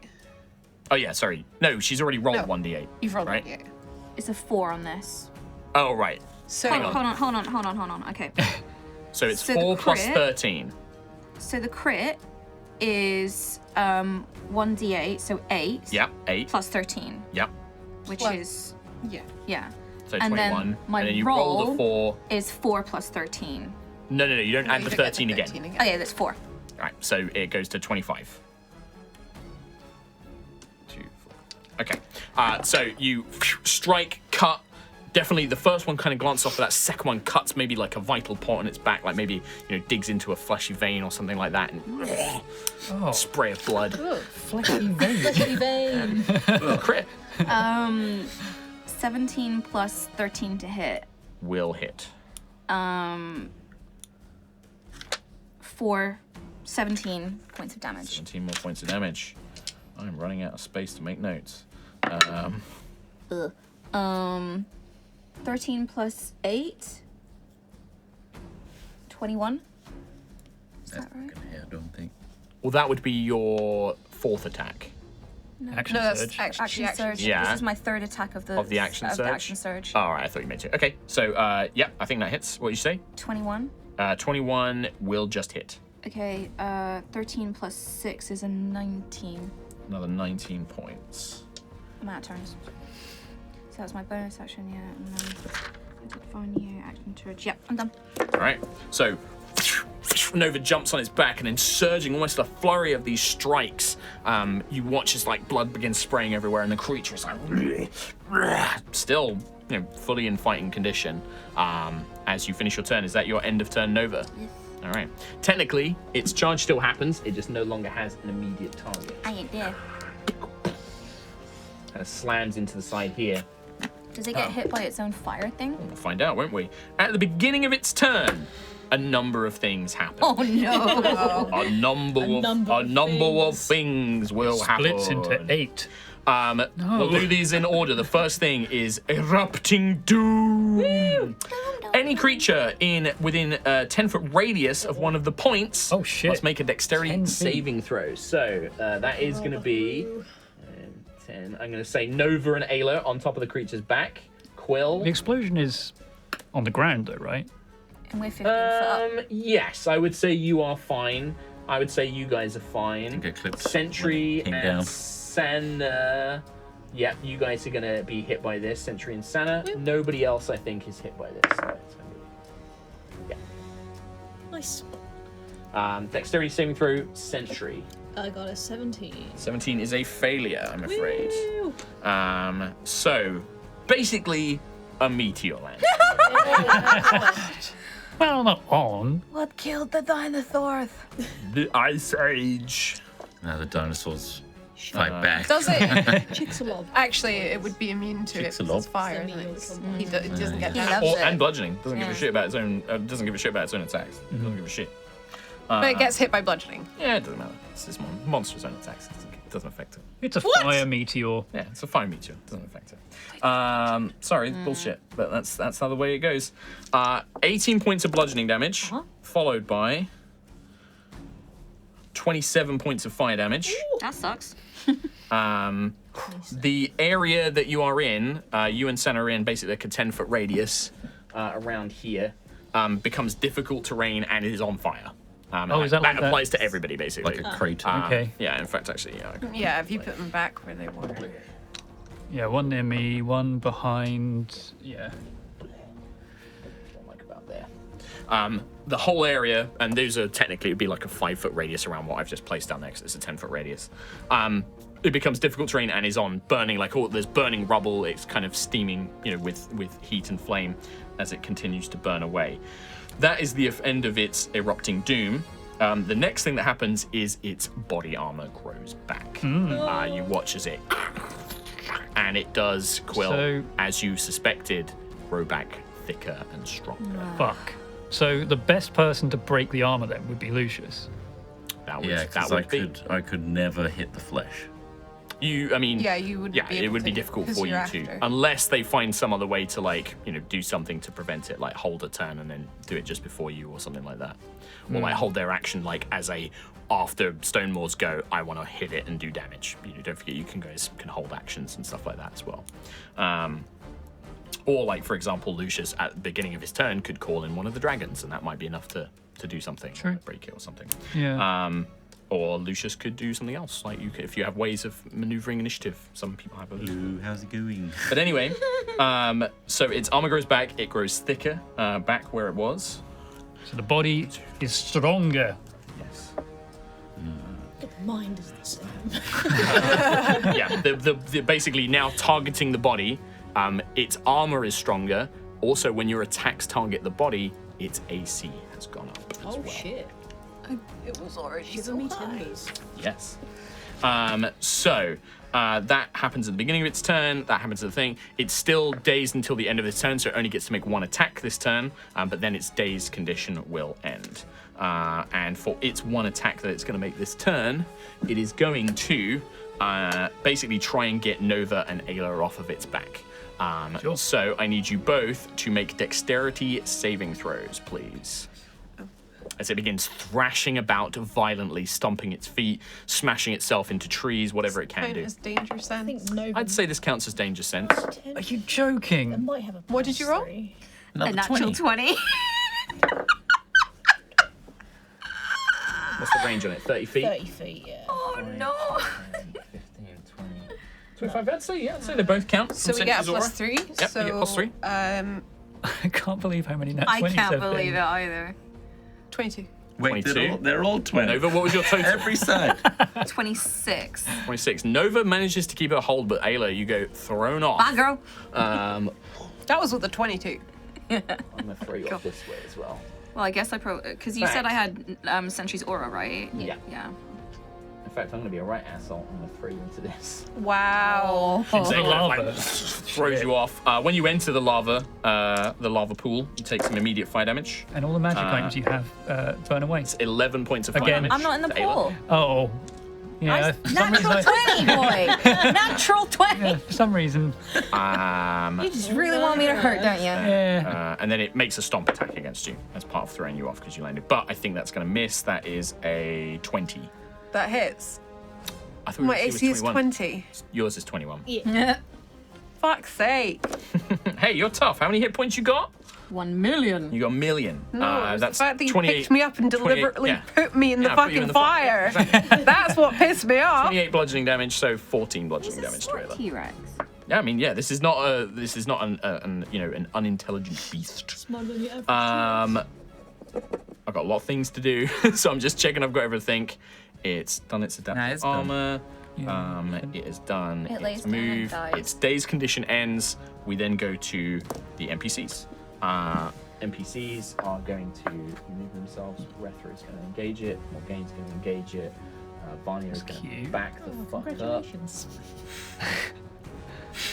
Sana's gonna move. Sana is looking pretty hurt Yeah, at I was this gonna point. say. So I think Sana is actually gonna basically run around Sentry and she's gonna dash over to Lucius. Save yourself. And just kind of take a moment to try and get her breath back.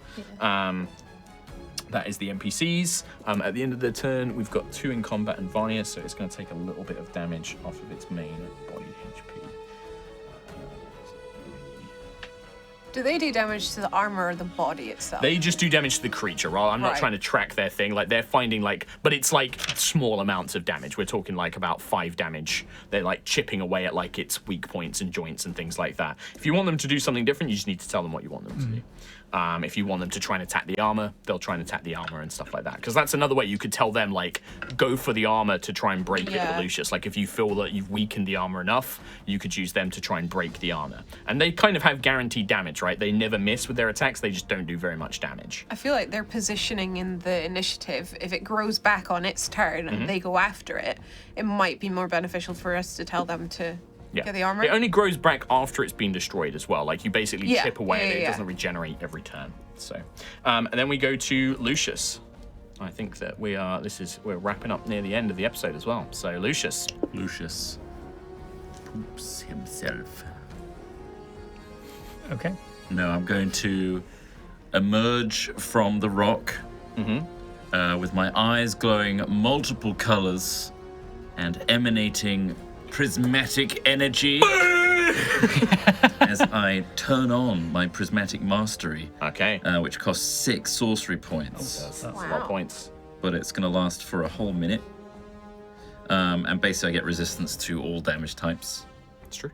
For a minute. And also I get to fire my dichromancy every turn at my sorcerer's level plus my charisma. So I'm going to an extra move. free bit of damage. I'm going to move closer to it now. Okay. So my 30 foot of movement, as close as I can. 10, 15, 20, 25, 30. I'll keep you out of this. Yeah, I would naturally go around there. Yep. That's me. And then, that's my act. That's an action. As an action to activate. Would you consider God, here we go. me quickening a spell with prismatic mastery? It's not a spell. Not a spell. It's an action. Well, I'm going to cast a spell. It's going to be a chromatic orb. Because At what level? I'm going to do it at level 5 to begin. Okay. Let's not go crazy. All right. My next question: are you targeting the head, the body, or the tail? I'm going to target the. I'd say the tail. Okay. Because that's closest right now to our 2 MCs, and I don't want to blast Nova Okay. accidentally. So That's nice. Thank you. yeah, That's nice. consider it. And what damage type are you doing? I'm going to do ice. Okay. Why did everyone look there? No, that's good. That's good Okay. shit. It's good shit. 14 plus 13, so 27. 27 will just hit. The tail is still armored, but not quite as armored Oh, as it's body a now. separate AC. So the tail strikes with cold energy. Go ahead and roll cold damage. Yeah, I'm rolling it on here because there's so many d8s. It's 33 because of my adept ice points of 33 points of cold damage. The chromatic orb slams into the tail. You see this doesn't affect the armor, by the way, because it's cold damage. I'm doing it directly to its internals. It's like the freezing of its internal body temperature. So it kind of bypasses some of the armor, but as I said, it will build up and it will potentially become resistant to it as it goes. Okay. Does my dichromancy reach from here or no? What's the range on dichromancy? 30 feet, I think. No, 5, 10, 30. I'd say it's just out 10. All right, I'm going to slam it to the back of Morgaine. Okay, nice. I'll mark off one of our boxes. Actually, can I, Mark? What? There's no line of sight for dichromancy. I know. I just wanted to use a line for the first time ever. Can I slam my dichromancy of ice into the crater next to me to try and cool? That's a good idea. Great idea. I love that. Absolutely. You freeze it. In love with that. It's still difficult terrain, which isn't a massive thing to worry about. But yeah, it doesn't no longer cause us any harm. Cool. Nice. In fact, actually, no. Fuck it. There's no difficult terrain either. It just kind of like the bubbling pit. It's a melts perfect terrain Yeah. for walking. Perfect. Anything else on your turn? Obsidian. No, I think that's plenty. All right. Before we go into the thing, because unfortunately I think that's where we're going to have to end it, but a couple of things before we go into the next round. Lucius, you receive a call. It is from Danica. Lucius, dead. we've engaged Stormwing. They've engaged Surge Scale and the other team. We are currently... the Vitoculus is reporting that we've dealt about 10% of its vitality. The other team are 20% of its vitality. The other team have dealt about 10% of its vitality. So Danica's team is currently at 80%. The other team is currently at 90%. Sure. Can't respond right now. No, but it's a bonus that's action. well. You can respond To for free. respond, yeah. You'll know our status in 6 seconds' time. Nice. And that is where we're going to have to call this episode. And we're going to. What are we calling it? We will think of a good name. Kim will probably think of a good name. Or Tom will think of a good name. Entirely up to me, but that's okay. Blasty Blasty T-Rex. Blasty Blasty T-Rex. Please don't call it that. No. What about the Lost World? No. Chris Pratt. Just call it.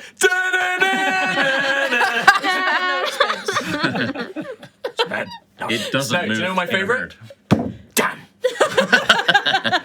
It's my other favourite Jurassic Park So quote. it's Fist Desk Damn. That's the name of the episode. Clever girl. They can open Clever doors. Girl. Yeah. Yeah.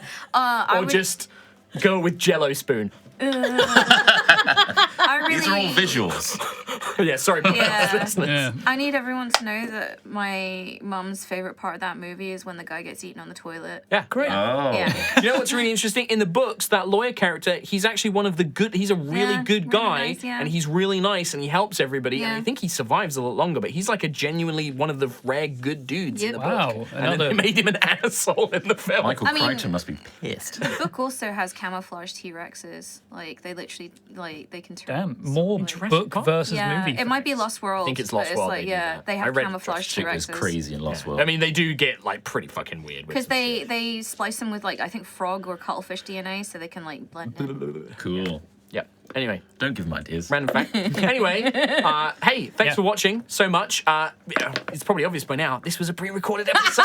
Oh. We got you. got We you. got him. Well, thanks for It's watching. not actually Mark's birthday! I mean, it Well, is it was. when you're Yeah. watching. When actually Yeah. it was It was. 2 days before. Not right this, now, though. In 2 days from now.